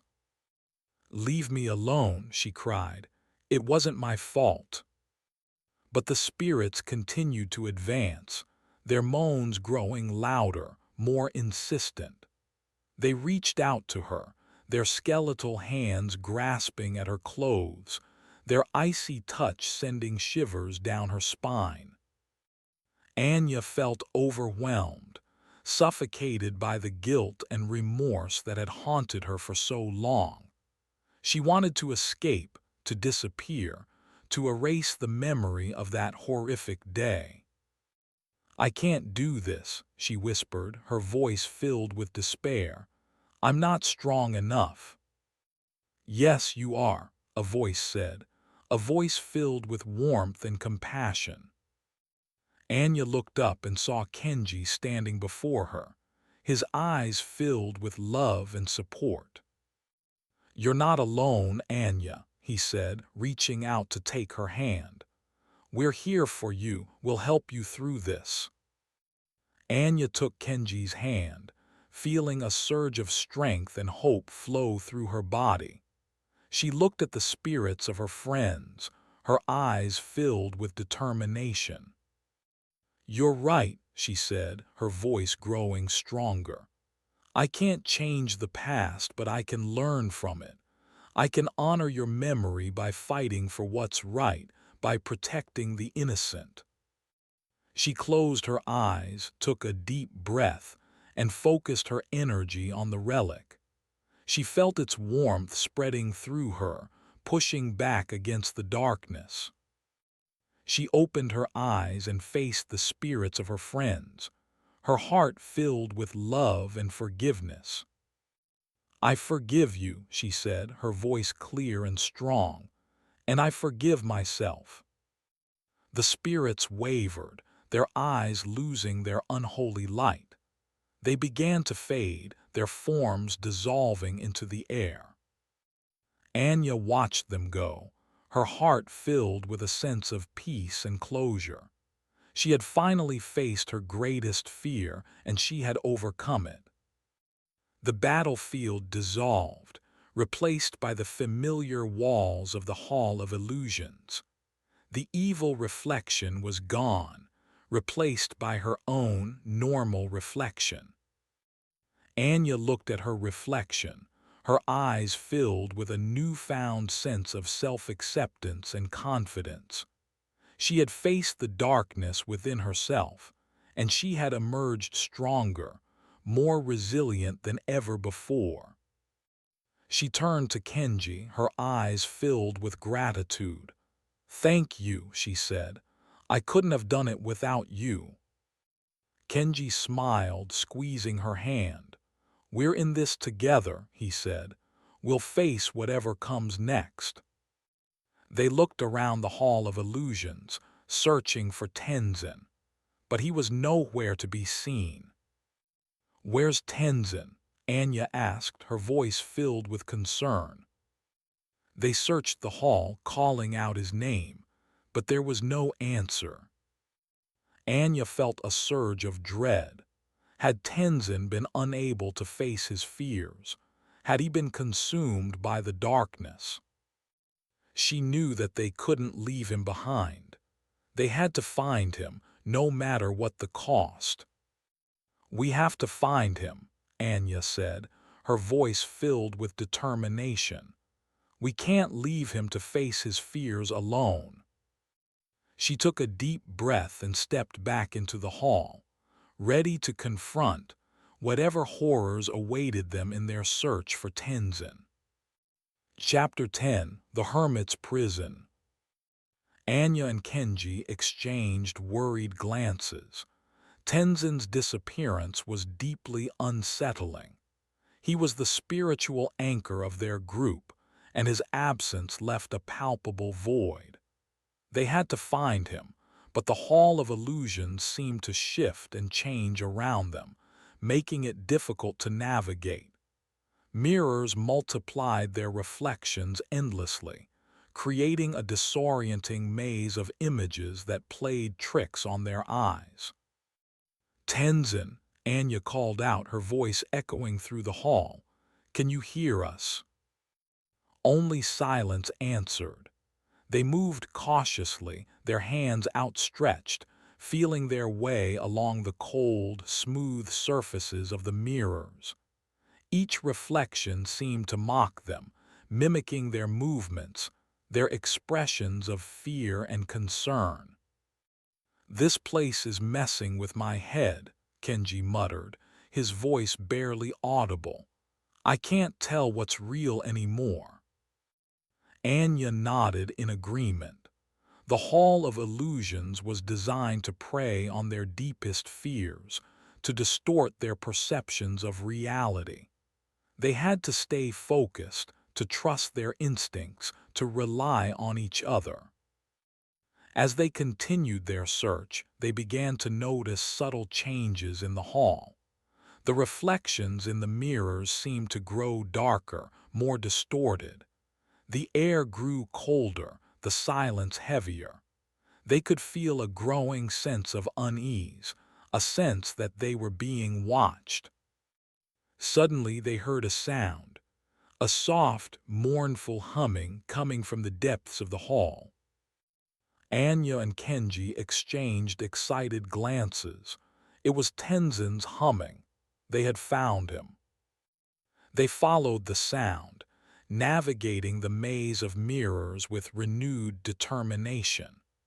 The humming grew louder, more distinct, leading them deeper into the heart of the Hall of Illusions. Finally, they reached a small, secluded alcove, hidden behind a cluster of mirrors. In the center of the alcove, sitting cross-legged on the floor, was Tenzin. He was humming softly, his eyes closed, his face serene. He seemed oblivious to their presence, lost in his own world of meditation. Anya and Kenji approached him cautiously, their hearts pounding in their chests. Was he all right? Had he been harmed by the Hall of Illusions? Tenzin, Anya said, her voice soft but firm. Are you okay? We've been looking for you. Tenzin opened his eyes, his gaze meeting Anya's. He smiled, a gentle, reassuring smile. Anya, he said, his voice calm and melodic. I was waiting for you. I knew you would come. What happened? Anya asked, her voice filled with concern. We were worried about you. We couldn't find you. Tenzin sighed. I became lost, he said. The Hall of Illusions, it is a powerful place. It showed me things I did not want to see. What did it show you? Anya asked. Tenzin hesitated. It showed me my own weaknesses, he said. My own doubts, my own fears. It showed me the darkness that lurks within my own heart. We all have darkness inside us, Tenzin, Anya said. It's what we do with that darkness that matters. Tenzin nodded.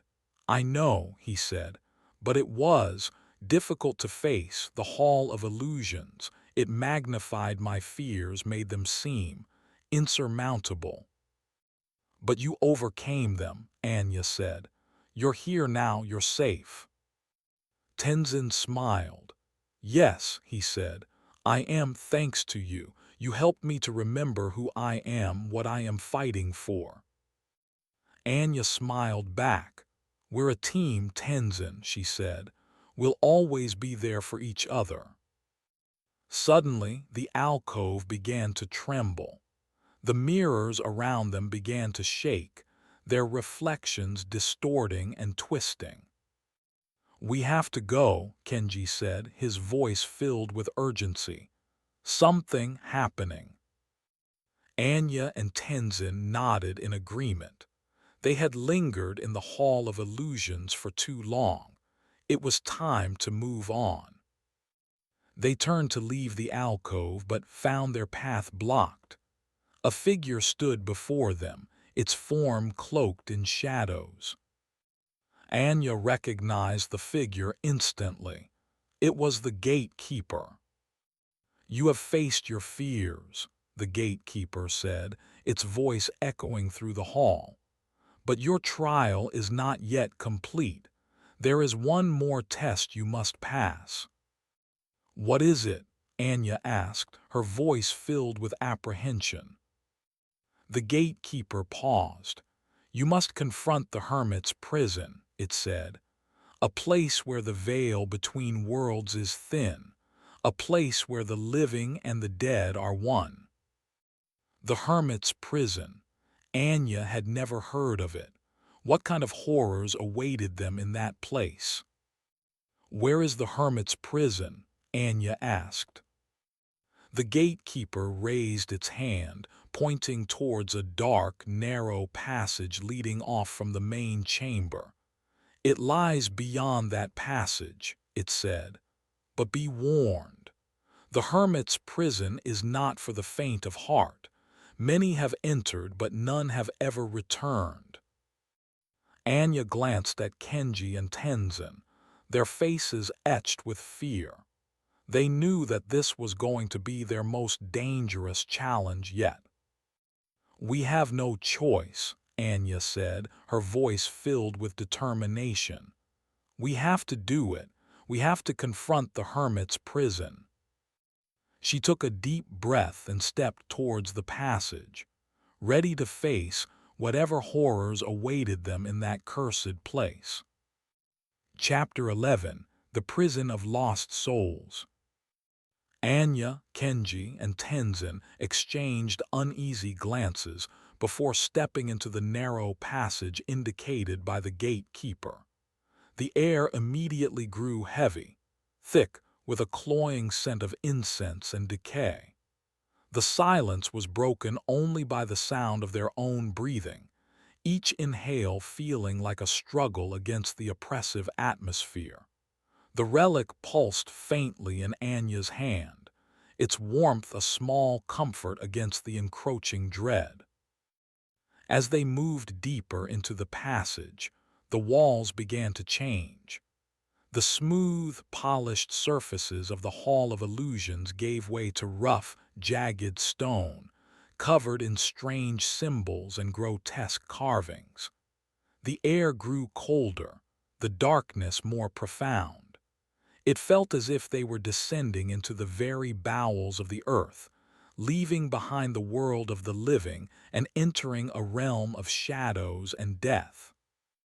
"This place feels wrong," Kenji whispered, his voice barely audible. "I can feel the presence of spirits, lost souls trapped in this place." Tenzin nodded in agreement, his eyes closed, his face drawn. "I can hear them," he said, whispering, moaning, crying out in pain. Anya felt a shiver run down her spine. She couldn't hear the spirits, but she could feel their presence, a palpable sense of suffering that weighed heavily on her heart. "We have to stay strong," she said, her voice firm despite the tremor in her hands. "We can't let their suffering overwhelm us. We have to focus on our mission." They continued down the passage, their steps slow and cautious. The passage twisted and turned, leading them deeper and deeper into the darkness. The walls seemed to close in around them, pressing in on them from all sides. Anya felt a growing sense of claustrophobia, a fear of being trapped, buried alive. Suddenly, the passage opened into a large, cavernous chamber. The chamber was dimly lit by a flickering torch, casting long, dancing shadows on the walls. The air was thick with dust and cobwebs, giving the chamber a sense of age and decay. Anya gasped at what she saw. The chamber was filled with cages made of iron and bone. Inside the cages were figures, skeletal and emaciated, their eyes hollow and lifeless. "What is this place?" Kenji whispered, his voice filled with horror. "This is the hermit's prison," Tenzin said, his voice barely audible. "A place where the hermit imprisoned the souls of the dead. A place where they are forced to relive their worst nightmares, their greatest fears." Anya stared at the caged figures, her heart twisting with pity and compassion. They were trapped here, forced to suffer for eternity, their souls tormented by the hermit's dark magic. "We have to free them," Anya said, her voice filled with determination. We can't leave them to suffer like this." "How?" Kenji asked, his voice filled with despair. "We don't even know how to open the cages." "We'll find a way," Anya said. "We have to. We can't just stand here and do nothing." They began to examine the cages, searching for a way to open them. The cages were locked with intricate mechanisms, made of bone and metal. The mechanisms seemed to be powered by some kind of dark energy, making them difficult to manipulate. As they examined the caged figures began to stir, their hollow eyes fixed on Anya, Kenji, and Tenzin, their skeletal hands reaching out towards them. "Help us," they moaned, their voices weak and raspy. "Please, free us." Anya felt a surge of emotion, a mixture of pity, compassion, and determination. She had to help these trapped souls. She had to find a way to release them from their torment. Suddenly, she noticed something odd. One of the cages, located in a dark corner of the chamber, was different from the others. It was made of a different material, a strange, obsidian-like substance that seemed to absorb the light. The figure inside the cage was also different. It was larger, more imposing than the others. It was also completely still, its eyes closed, its face serene. Anya approached the cage cautiously, her heart pounding in her chest. What was this? Who was this? As she drew closer, she noticed something else. The cage was emitting a faint, pulsating energy, a kind of dark, malevolent power that made her skin crawl. Anya realized with a sinking feeling that this was no ordinary prisoner. This was something else, something far more dangerous. "Anya, be careful," Kenji warned, his voice filled with concern. "That cage, it feels evil." Anya ignored him, focusing her attention on the figure inside the cage. She reached out her hand, her fingers trembling, and touched the surface of the cage. As her fingers made contact with the obsidian-like substance, she felt a jolt of energy surge through her body. She gasped, recoiling in horror. The figure inside the cage opened its eyes. They were black, completely devoid of light. They were filled with a cold, malevolent intelligence that sent a shiver down Anya's spine. The figure smiled, a slow, predatory grin that made her blood run cold. "Hello, Anya," it said, its voice a low, guttural growl that seemed to vibrate through the very air. "I've been waiting for you." Chapter 12: The Hermit's Legacy. The chilling words echoed through the hermit's prison, freezing Anya to the spot. The being within the obsidian cage, with its lightless eyes and predatory grin, radiated an aura of pure malice. Anya instinctively knew this was no mere trapped soul. This was something far more sinister, something intrinsically tied to the evil they were fighting. "Who are you?" Anya demanded, her voice trembling slightly despite her best efforts to remain composed. The being chuckled, a low, grating sound that seemed to scrape against her nerves. "Names are meaningless," it rasped, "but you may call me a reflection of your own despair, a manifestation of the hermit's twisted genius." Kenji and Tenzin moved closer to Anya, their faces etched with concern. They sensed the immense power emanating from the cage, a power that threatened to overwhelm them. "What do you want?" Kenji asked, his voice barely a whisper. "Freedom," the being replied, its gaze never leaving Anya's face. "I have been imprisoned here for centuries, trapped within this cage by the hermit's enchantments. I have waited patiently for someone to release me, and now you have arrived." "We're not going to release you," Anya said, her voice growing stronger. "We know who you are. You're the embodiment of the evil that we're trying to stop." The being laughed, a chilling sound that seemed to mock her. "You think you can stop me?" it asked. "You are but insects, flitting about in the face of forces you cannot comprehend. I am a power beyond your wildest imaginings, a force that will reshape the world in its image." "We won't let you," Anya said, raising the relic. "We have the power to stop you." The being's eyes narrowed, its gaze fixed on the relic. "That trinket," it scoffed. "It is nothing but a flicker of light in the face of eternal darkness. It cannot contain me." Suddenly the being lunged forward, its hand reaching through the bars of the obsidian cage. Anya gasped, recoiling in horror. The being's hand was skeletal, its fingers long and bony. Its touch radiated an icy cold that seemed to suck the warmth from her body. "Come closer, child," the being whispered, its voice like the rustling of dry leaves. "Let me show you the true meaning of despair." Anya felt a surge of fear, a primal instinct to flee. But she knew she couldn't run. She had to stand her ground to protect Kenji and Tenzin, to prevent this being from escaping its prison.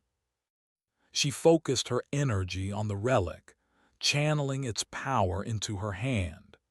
She felt its warmth spreading through her, pushing back against the cold emanating from the being's touch.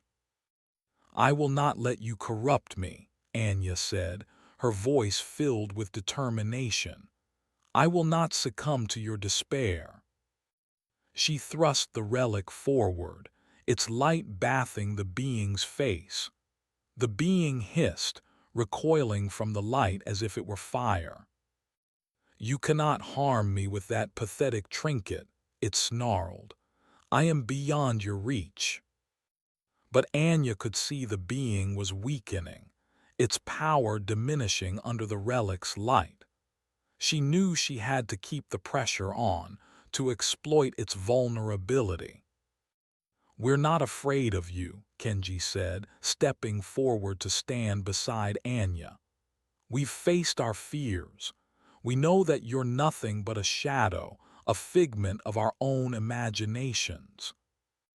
Tenzin nodded in agreement, his eyes closed, his face serene. "We will not let you control us," he said. "We will not let you spread your darkness."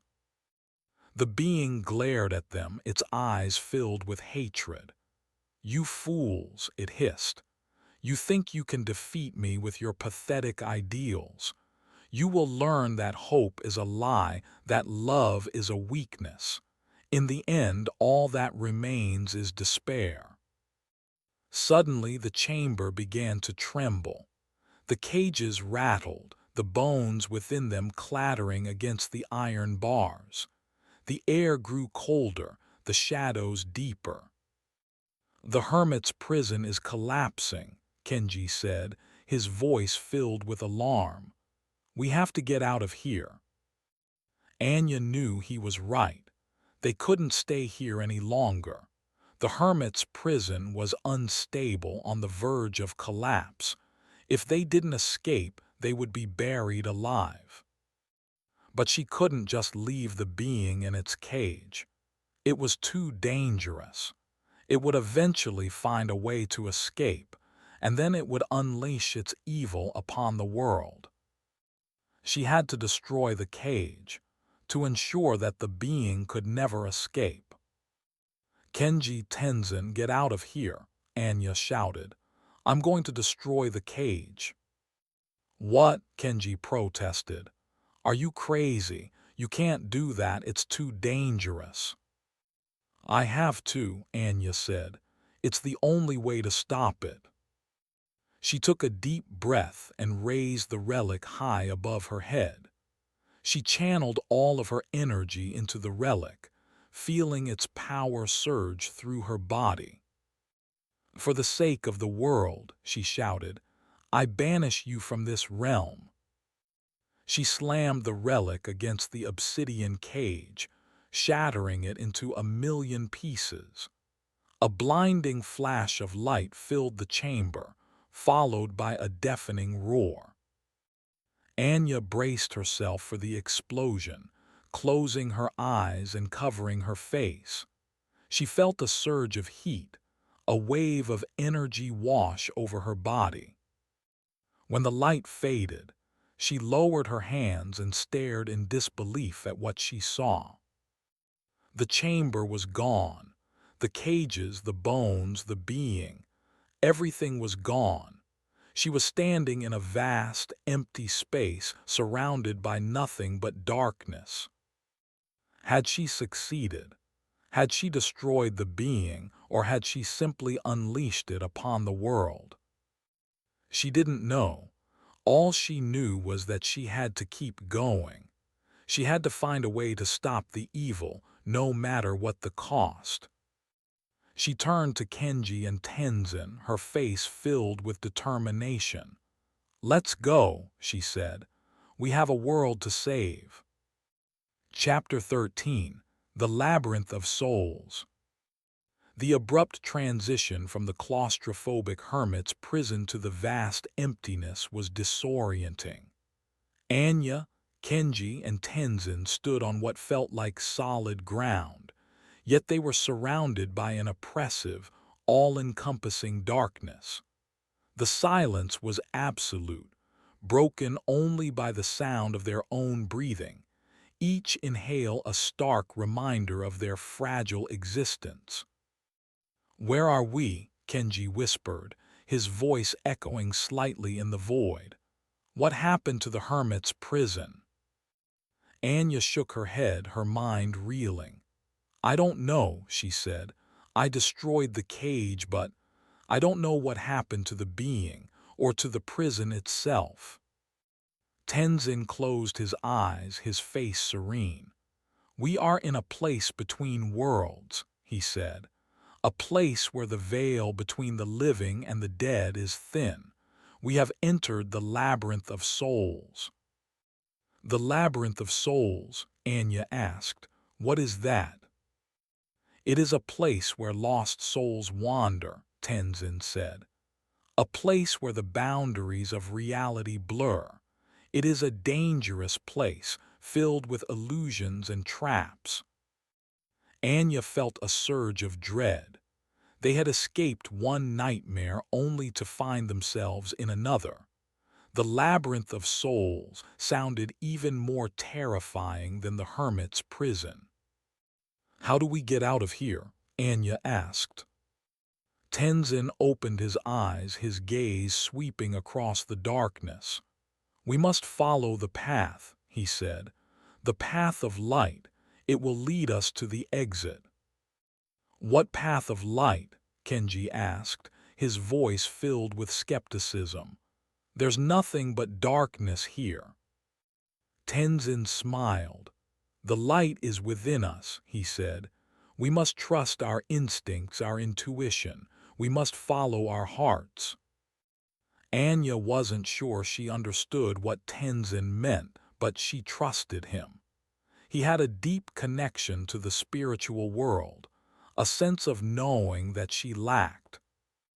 "Okay," Anya said, "let's follow the path, but how do we know which way to go?" Tenzin closed his eyes again, his face thoughtful. After a moment, he pointed towards a direction. "That way," he said. "I feel a pull, a sense of guidance." Anya and Kenji exchanged glances, then nodded in agreement. They had no better ideas. They began to walk in the direction Tenzin had indicated, their steps slow and cautious. The darkness seemed to press in on them, making it difficult to see. They could feel the presence of other beings around them, unseen eyes watching their every move. As they walked, they began to hear whispers, faint, mournful voices coming from the depths of the darkness. "Help us," the voices whispered. "We are lost. Guide us." Anya felt a surge of compassion for the lost souls. She wanted to help them, to guide them out of the darkness. "Can we help them?" Anya asked Tenzin. "Can we guide them to the exit?" Tenzin hesitated. "It is dangerous," he said. "The lost souls are often confused, disoriented. They may try to lead us astray. We must be careful not to lose our way." "But we can't just ignore them," Anya said. "We have to try to help." Tenzin sighed. "Okay," he said. "We will help them, but we must be cautious. We must trust our instincts, our intuition. We must not let them lead us astray." They stopped walking and listened to the whispers, trying to discern their meaning. After a moment, Anya heard a voice that seemed clearer, more distinct than the others. "Follow me," the voice whispered. "I know the way." Anya looked at Kenji and Tenzin, their faces filled with uncertainty. Could they trust this voice? Was it a genuine guide or a deceptive trap? "What do you think?" Anya asked. "Can we trust it?" Kenji shrugged. "I don't know," he said. "It sounds sincere, but this place is filled with illusions. We can't be sure of anything."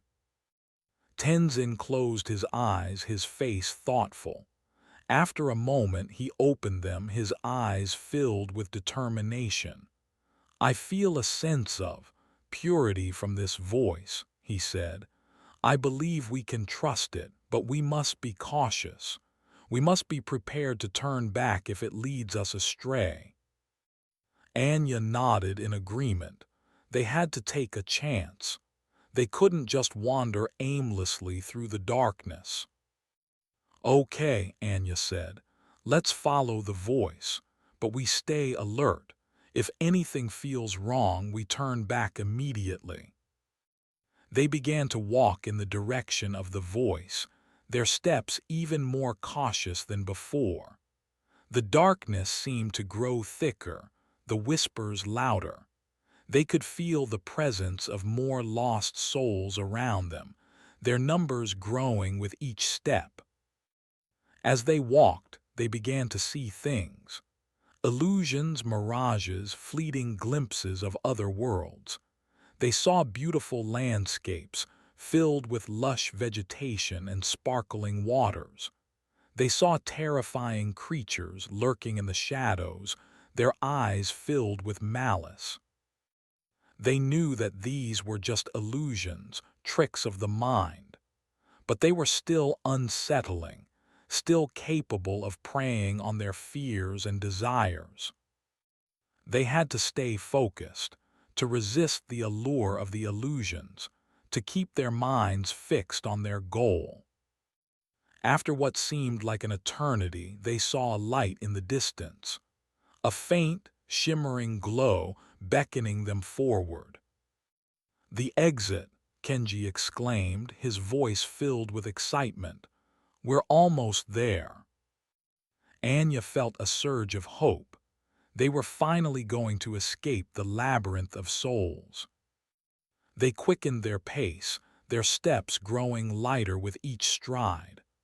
The light grew brighter, more intense, filling the darkness with its radiant glow. Finally, they reached the light. They stepped through it and found themselves in a new place.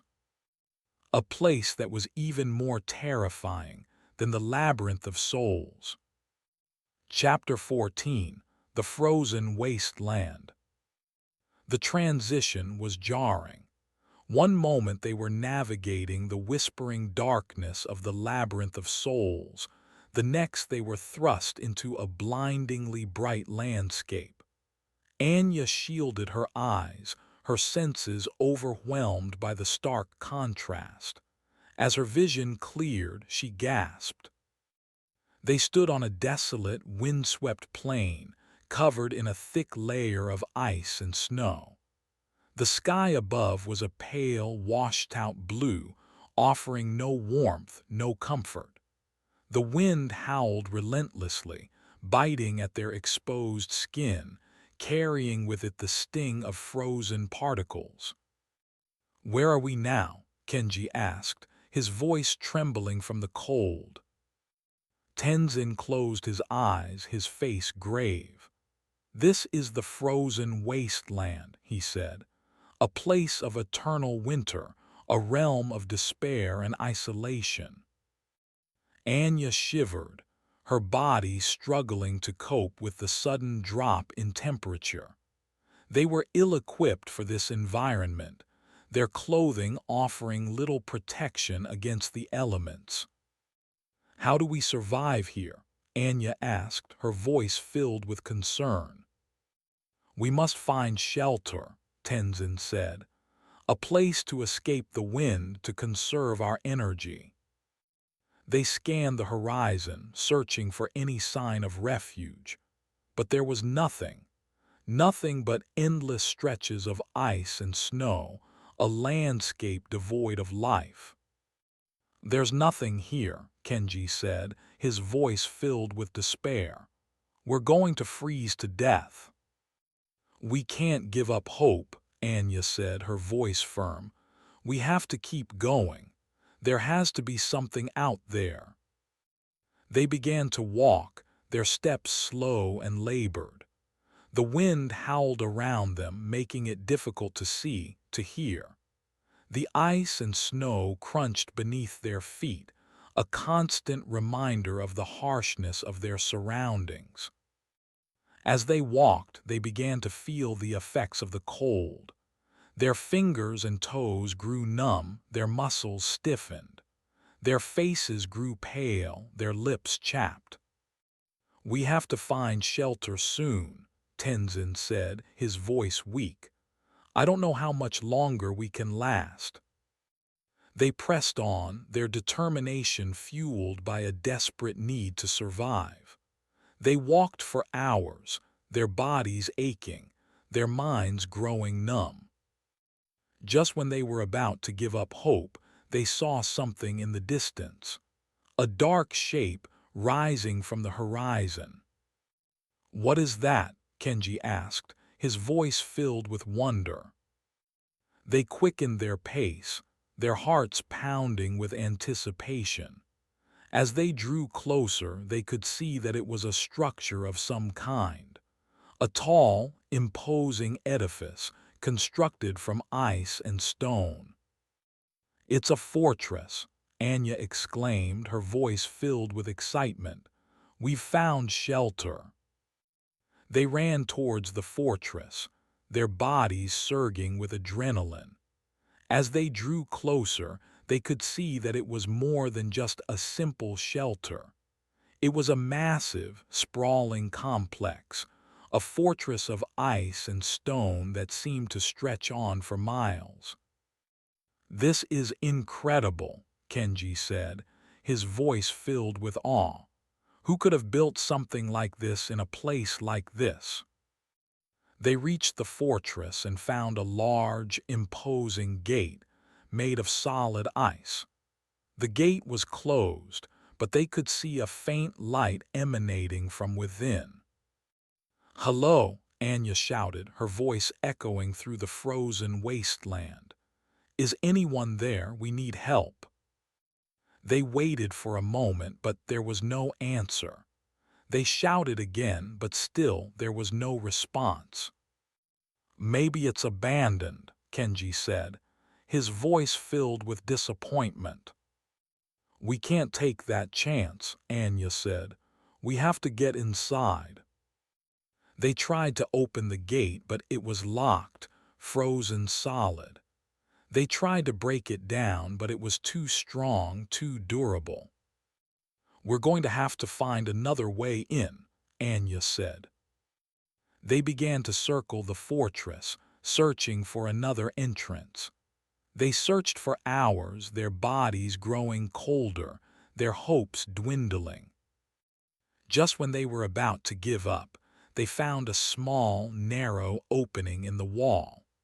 The opening was barely large enough for them to squeeze through, but it was their only hope.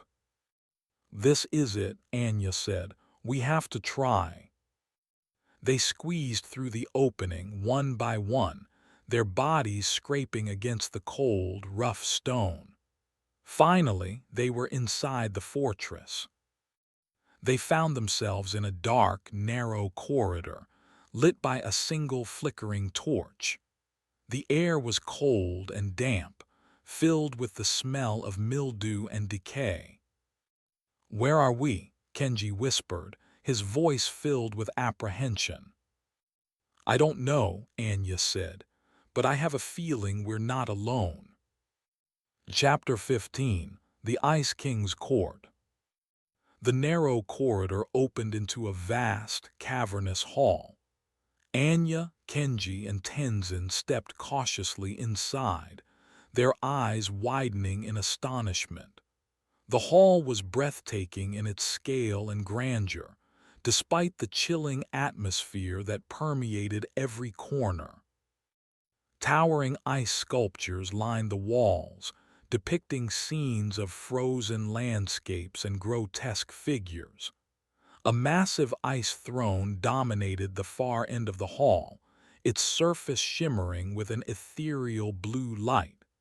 And seated upon the throne, a figure of imposing stature, was the Ice King. He was clad in a suit of armor crafted from solid ice, his face hidden behind a frozen mask. His eyes glowed with an eerie blue light, and his presence radiated an aura of immense power. Anya felt a surge of fear, but she stood her ground, determined to face whatever challenges lay ahead. "Who are you?" Anya asked, her voice echoing through the hall. "And what is this place?" The Ice King remained silent for a moment, his gaze fixed on Anya. Then he spoke, his voice a low, resonant rumble that seemed to shake the very foundations of the fortress. "I am the ruler of this realm," he said, "and this is my court.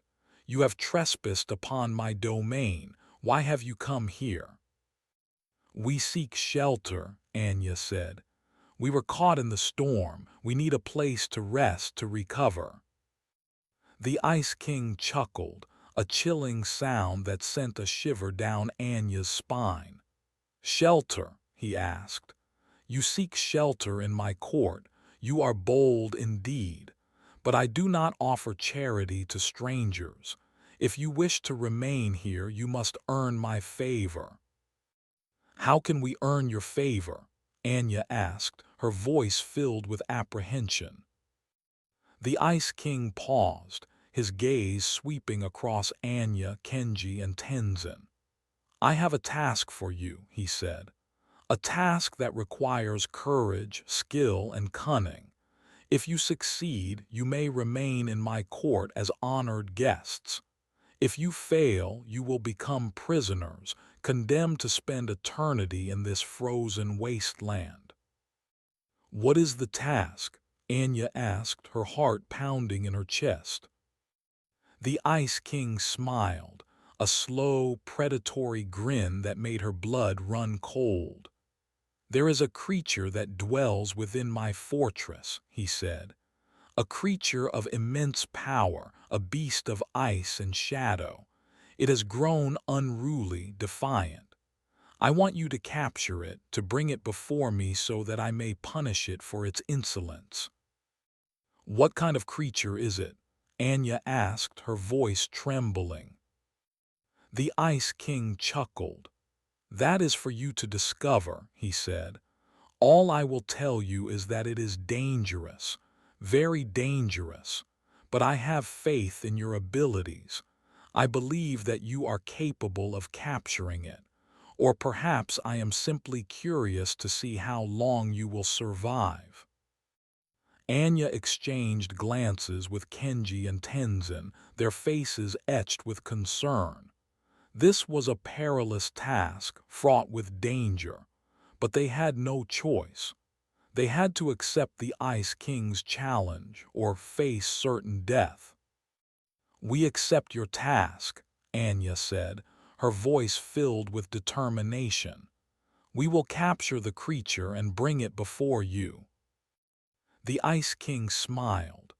"Very well," he said. "I will grant you access to the lower levels of my fortress where the creature resides, but be warned. The lower levels are a labyrinth of ice and shadow, filled with traps and illusions.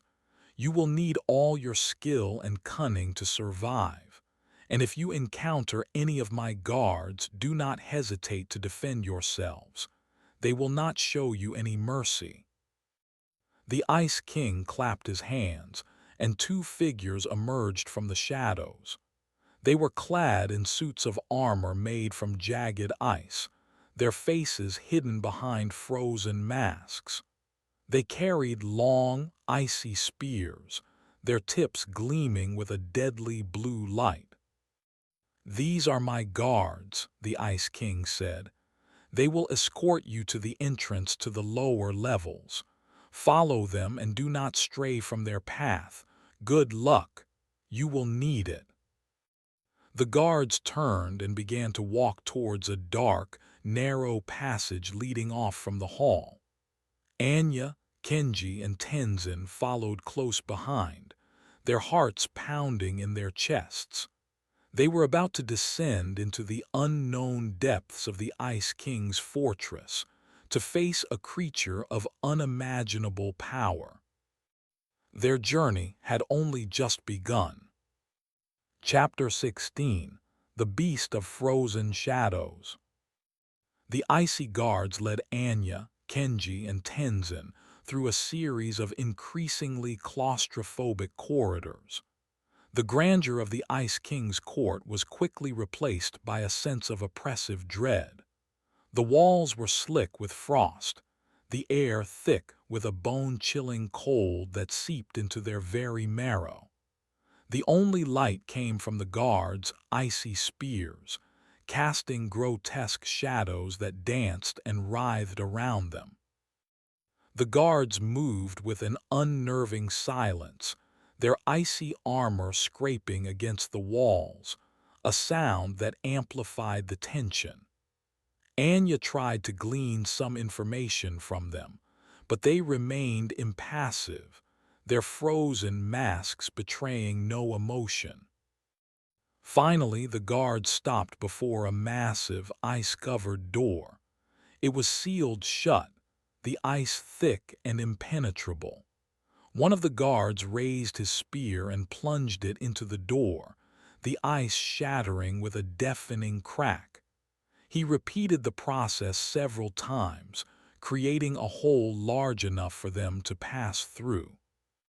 "This is the entrance to the lower levels," one of the guards said, his voice a low, guttural rumble. "Beyond this door lies the creature. Be warned, it is a dangerous and unpredictable beast. Few who enter its domain ever return." With that, the guard stepped aside, gesturing for Anya, Kenji, and Tenzin to proceed. Anya hesitated, a sense of foreboding washing over her. This was it, the point of no return. "Be careful," Kenji whispered, his voice filled with concern. "We don't know what's waiting for us down there." Anya nodded, her hand instinctively reaching for her knife. "We'll be ready," she said. "Let's go." She took a deep breath and stepped through the door, followed closely by Kenji and Tenzin. The door slammed shut behind them, plunging them into darkness. Anya fumbled for the relic, its faint glow illuminating their surroundings. They were in a large, circular chamber, the walls lined with ice and stone. The air was thick with a strange, musty odor, a smell that reminded Anya of decay and death. "Where do we go now?" Kenji asked, his voice barely audible. Anya scanned the chamber, searching for any sign of the creature, but there was nothing, only darkness and silence. Suddenly they heard a sound, a low, guttural growl coming from the depths of the chamber. Anya froze, her heart pounding in her chest. The creature, it was here. The growl grew louder, more menacing. Anya raised her knife, ready to defend herself. Then the creature emerged from the shadows. It was a massive, hulking beast, its body covered in thick, matted fur. Its eyes glowed with an eerie red light, and its teeth were long and sharp. It moved with a surprising speed and agility, its claws scraping against the ice floor. Anya gasped. The creature was even more terrifying than she had imagined. "That's it?" Kenji asked, his voice filled with disbelief. "That's the beast the Ice King wants us to capture." "Don't underestimate it," Tenzin said, his voice grave. "It is a creature of immense power. We must be careful." The creature let out a deafening roar and lunged towards them, its claws outstretched. Anya reacted instinctively, dodging the attack and thrusting her knife towards the creature's flank. The knife struck home, but the creature barely seemed to notice. It roared again and swiped at Anya with its massive paw, sending her flying across the chamber. Kenji and Tenzin rushed to Anya's aid, distracting the creature and giving her time to recover. Kenji threw a handful of rocks at the creature's face, temporarily blinding it. Tenzin chanted a prayer, his voice calming and soothing, seemingly unsettling the beast. Anya scrambled to her feet, her body aching from the impact.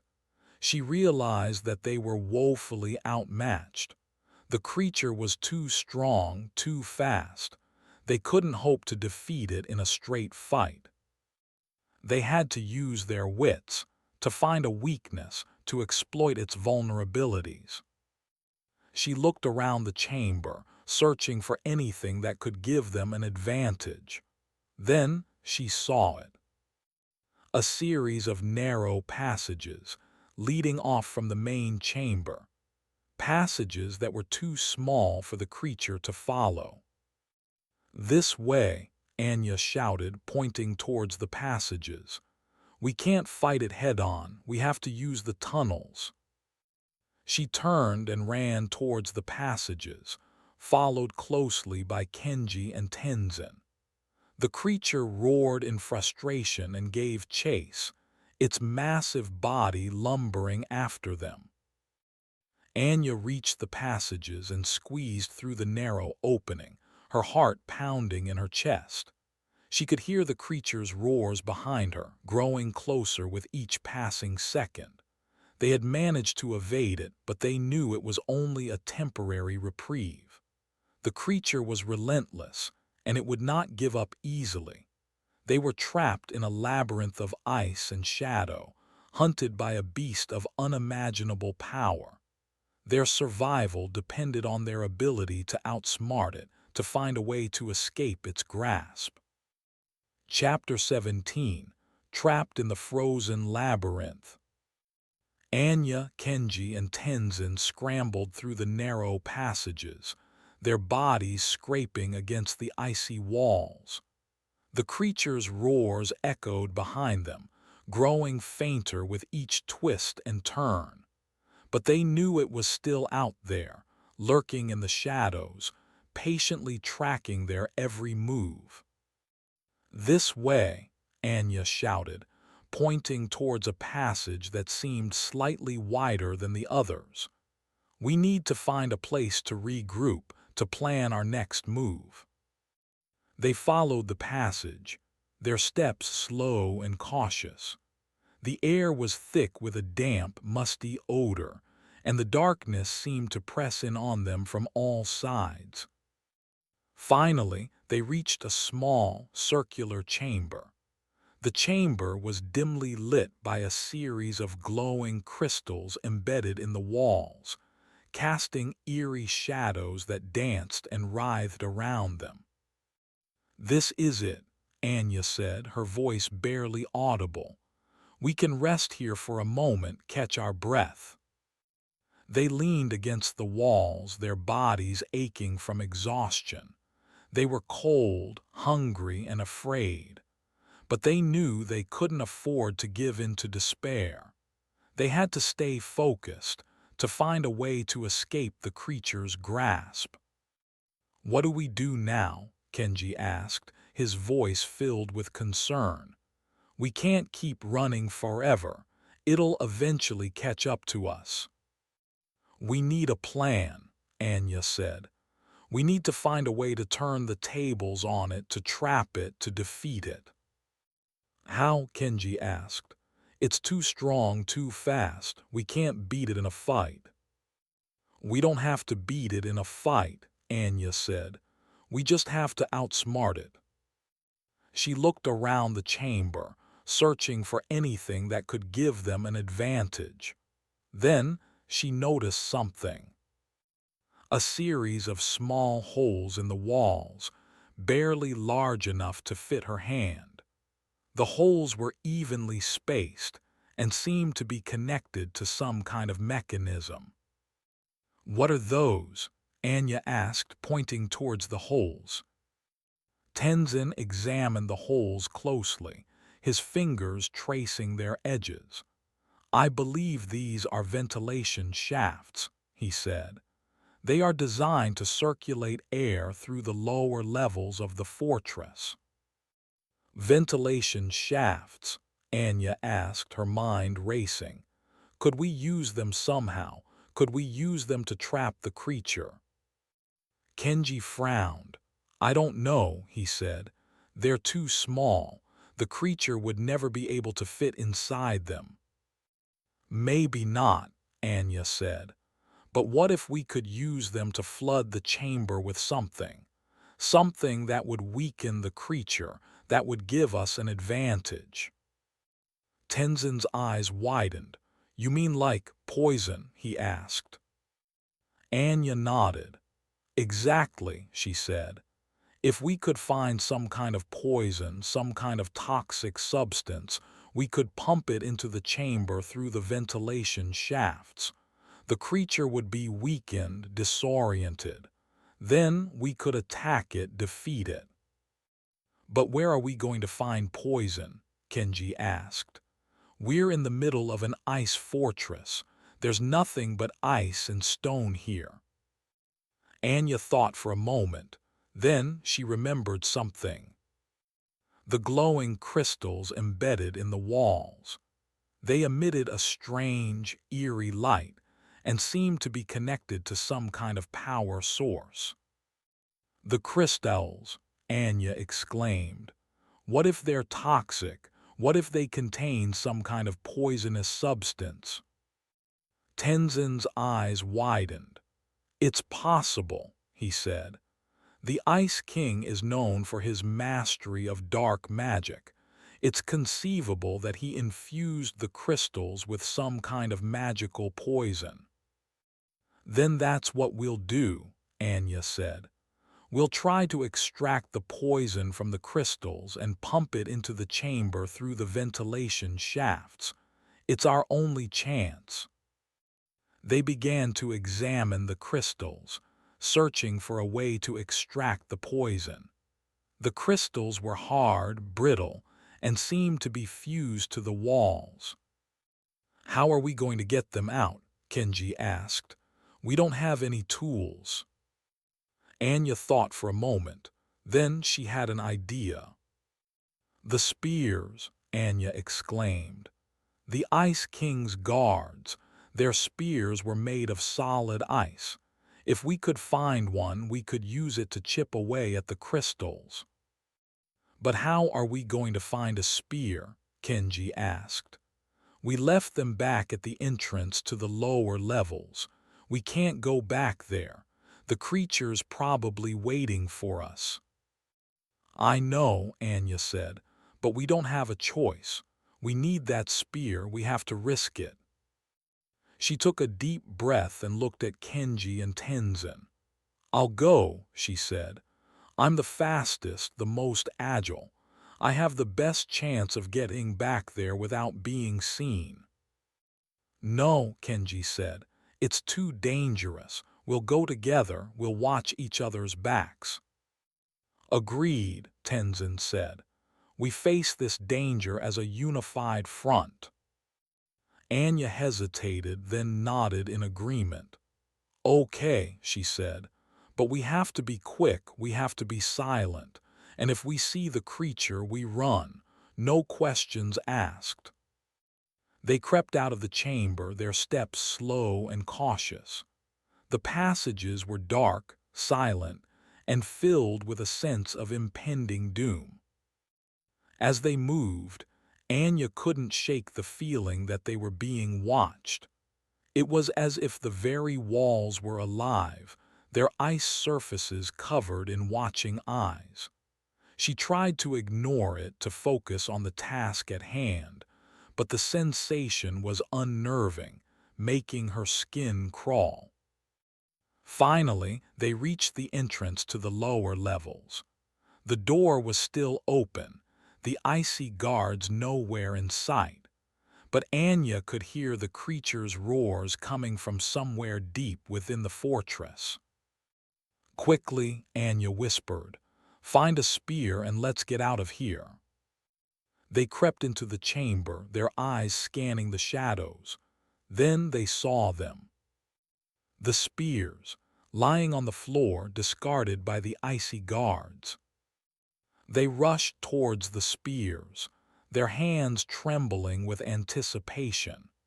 They grabbed two of the spears and turned to leave, but then they heard it. The creature, it was coming. Its roars grew louder, closer. They could feel its presence, a palpable sense of malice and hunger. "Run!" Anya shouted. "Run!" They turned and fled, their hearts pounding in their chests. The creature roared in pursuit, its massive body lumbering after them. They raced through the passages, their lungs burning, their muscles aching. The creature was gaining on them, its roars growing deafening. Just when they thought they were about to be caught, they reached the chamber with the glowing crystals. They burst through the entrance, slamming the door shut behind them. They leaned against the door, their bodies trembling with exhaustion. They could hear the creature pounding on the door, trying to break it down. "It's not going to hold for long," Kenji shouted. "We have to hurry." They grabbed the spears and began to chip away at the crystals, their hands moving frantically. The crystals were hard, brittle, and difficult to break, but they persevered, their determination fueled by a desperate need to survive. Finally, they managed to break off a small piece of crystal. Anya held it up to the light, examining it closely. It glowed with a faint, eerie light and seemed to emit a faint, toxic odor. "This is it," Anya said. "This is our poison." They broke off more pieces of crystal, collecting them in a small pile on the floor. Then, they grabbed the spears and began to grind the crystals into a fine powder. The door began to splinter, the creature's roars growing louder, more intense. "Hurry!" Kenji shouted. "It's about to break through." They worked frantically, grinding the crystals as quickly as they could. Finally, they had enough powder to fill the ventilation shafts. They grabbed the powder and began to pump it into the shafts, using the spears to force it through. The chamber filled with a strange, toxic odor, making their eyes water and their throats burn. The door splintered completely, the creature bursting into the chamber, its eyes glowing with rage. But it was too late. The poison was already working. The creature staggered, its movements growing sluggish, its roars growing weaker. It clutched at its throat, gasping for air. Anya, Kenji, and Tenzin stepped forward, their weapons raised. They had finally turned the tables on the creature. Now it was their turn to attack. Chapter 18: Victory in the Depths. The creature, weakened and disoriented by the toxic fumes, thrashed wildly, its movements clumsy and uncoordinated. It swiped blindly with its massive paws, its roars reduced to ragged coughs. Anya, Kenji, and Tenzin circled it cautiously, their weapons raised, ready to strike. Anya knew this was their chance. They couldn't afford to hesitate, to show any sign of weakness. They had to press their advantage, to end this fight quickly and decisively. Now, Anya shouted and charged forward, her knife aimed at the creature's heart. The creature, its senses dulled by the poison, was too slow to react. Anya's knife plunged deep into its chest, piercing its heart. The creature let out a final, agonized roar, its body convulsing violently. Then it collapsed to the ground, its limbs twitching, its eyes glazing over. Silence descended upon the chamber, broken only by the sound of their own ragged breathing. They stood for a moment, their bodies trembling with exhaustion and adrenaline, making sure the creature was truly dead. Finally, Anya lowered her knife, her body slumping with relief. They had done it. They had defeated the beast. "Is it over?" Kenji asked, his voice barely a whisper. Anya nodded, her face pale but resolute. "It's over," she said. "We did it." Tenzin closed his eyes, his lips moving in silent prayer. He seemed to be thanking the spirits for their protection, for guiding them through this perilous ordeal. After a moment, he opened his eyes and smiled. "We have proven ourselves worthy," he said. "We have faced our fears and we have emerged victorious." Anya smiled back, her heart filled with gratitude for her companions, for their courage, their loyalty, their unwavering support. "What do we do now?" Kenji asked. "Do we take the creature back to the Ice King?" Anya hesitated. She had a feeling that the Ice King wasn't being entirely truthful with them. She suspected that he had some ulterior motive for wanting them to capture the beast. "I don't trust the Ice King," Anya said. "I think he's hiding something from us. I don't want to give him the creature. I don't want to give him any more power than he already has." "What do you suggest?" Kenji asked. "I think we should leave," Anya said. "I think we should find a way out of this fortress and get as far away from the Ice King as possible." "But how?" Kenji asked. "We don't know the way out.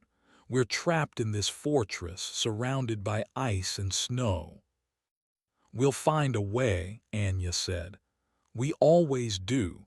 We'll follow our instincts, our intuition. We'll find a path that leads us to freedom." They began to search the chamber, looking for a way out. They examined the walls, the floor, the ceiling, searching for any sign of an escape route. Then Tenzin noticed something. A small, almost invisible crack in the wall, hidden behind one of the glowing crystals.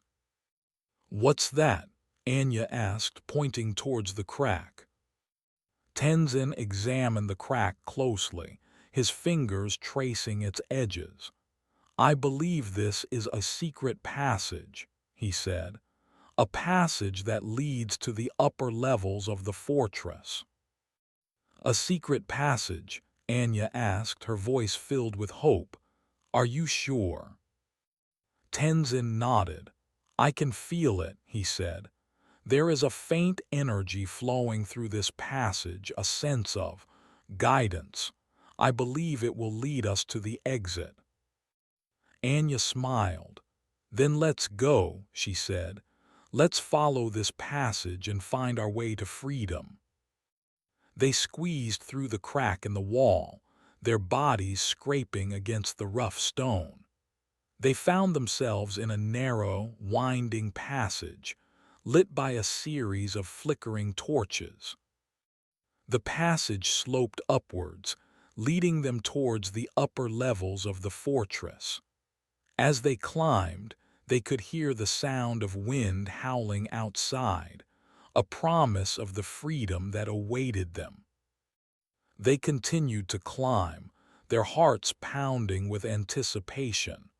Finally, they reached the end of the passage. They stepped out into a new chamber, a small, almost forgotten room filled with discarded supplies and dusty relics. Sunlight streamed through a high, narrow window, a welcome change from the oppressive darkness of the lower levels. The air was cold, but it felt cleaner, fresher than the stagnant air they had been breathing. Anya breathed deeply, feeling a sense of hope and renewal wash over her. They were getting closer to freedom. She could feel it. "Where are we?" Kenji asked, his voice filled with wonder. "I don't know," Anya said, "but it feels like we're almost there, like we're on the verge of escaping." They began to search the room, looking for a way out. They examined the walls, the floor, the ceiling, searching for any sign of an exit. Then Tenzin noticed something. A small, almost invisible door, hidden behind a stack of old crates. "What's that?" Anya asked, pointing towards the door. Tenzin examined the door closely, his fingers tracing its edges. "I believe this is another secret passage," he said. "A passage that leads outside the fortress." Anya's heart leaped with joy. "Are you sure?" she asked. Tenzin nodded. "I can feel it," he said. "The energy flowing through this passage is even stronger than before. I believe it will lead us to freedom." Anya smiled. "Then let's go," she said. "Let's follow this passage and leave this frozen wasteland behind us." They pushed aside the crates and opened the door. It creaked open, revealing a dark, narrow passage that sloped downwards. They stepped into the passage, their hearts pounding with anticipation. The passage was cold, damp, and filled with the smell of snow. As they walked, they could hear the sound of wind howling outside, growing louder with each step.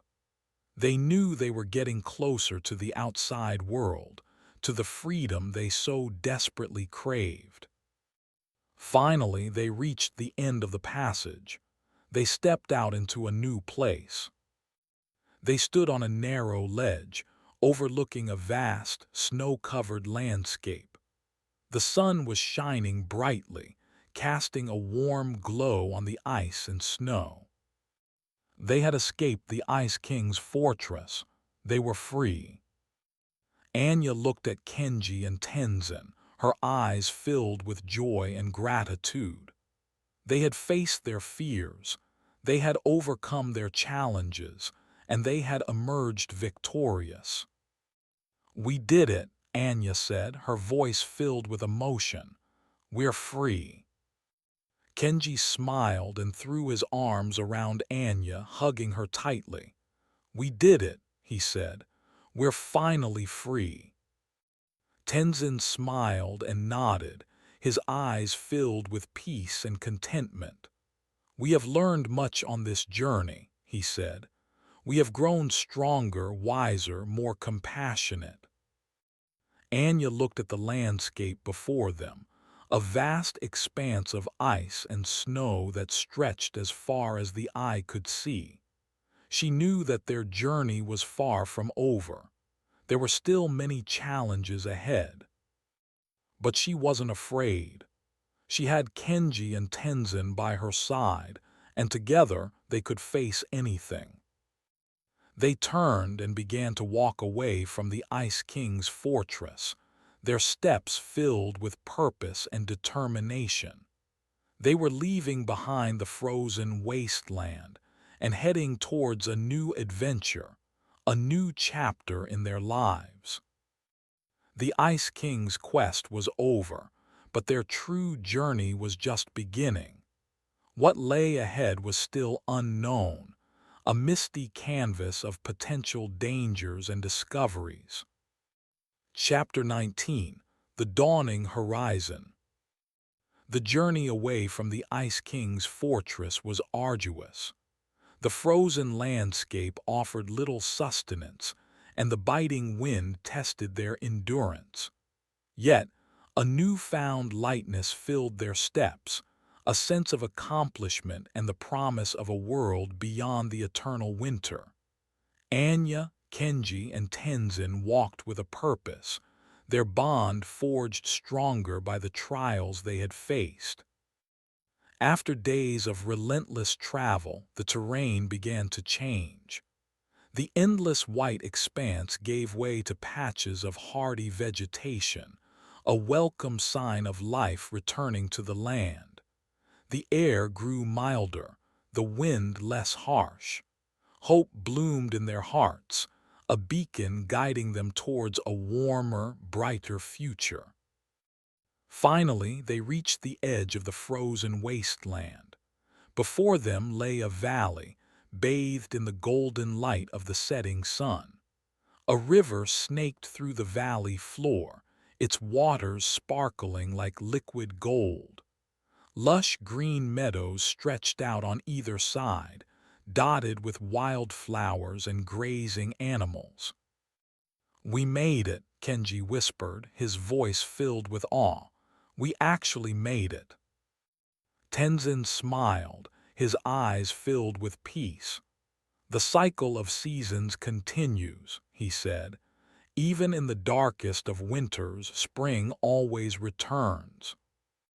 They descended into the valley, their hearts overflowing with gratitude and joy. They found a small village nestled along the riverbank, its inhabitants warm and welcoming. The villagers had heard tales of the Ice King and his frozen realm, and they greeted Anya, Kenji, and Tenzin as heroes, offering them food, shelter, and companionship. As the days turned into weeks, Anya, Kenji, and Tenzin helped the villagers rebuild their lives, sharing their knowledge and skills. They taught them how to cultivate the land, how to defend themselves against threats, and how to honor the spirits of nature. One evening, as they sat around a crackling fire, watching the stars twinkle in the night sky, Anya felt a sense of contentment she had never known before. "What do you think the future holds for us?" Kenji asked, his voice filled with curiosity. Anya smiled. "I don't know," she said, "but I know that whatever challenges we face, we'll face them together. We've learned that we're stronger together than we are apart." Tenzin nodded in agreement. "The path ahead is uncertain," he said, "but we must walk it with courage, compassion, and wisdom. We must use the lessons we have learned to make the world a better place." Anya gazed at the horizon, watching the first rays of dawn paint the sky with vibrant colors. She knew that their journey was far from over. There were still many battles to be fought, many injustices to be righted. But she also knew that they were ready. They had faced their inner demons, they had overcome their greatest fears, and they had emerged stronger, wiser, and more compassionate. They had found their purpose, their calling. They were the guardians of the balance, the protectors of the innocent, the champions of hope. And as long as they had each other, they knew that they could face anything the world threw at them. The sun rose higher in the sky, casting its golden light upon the valley. Anya, Kenji, and Tenzin stood tall, their faces filled with determination and hope. The dawning horizon beckoned them forward, promising a future filled with adventure, purpose, and love. Their story was far from over. It was just beginning. The end.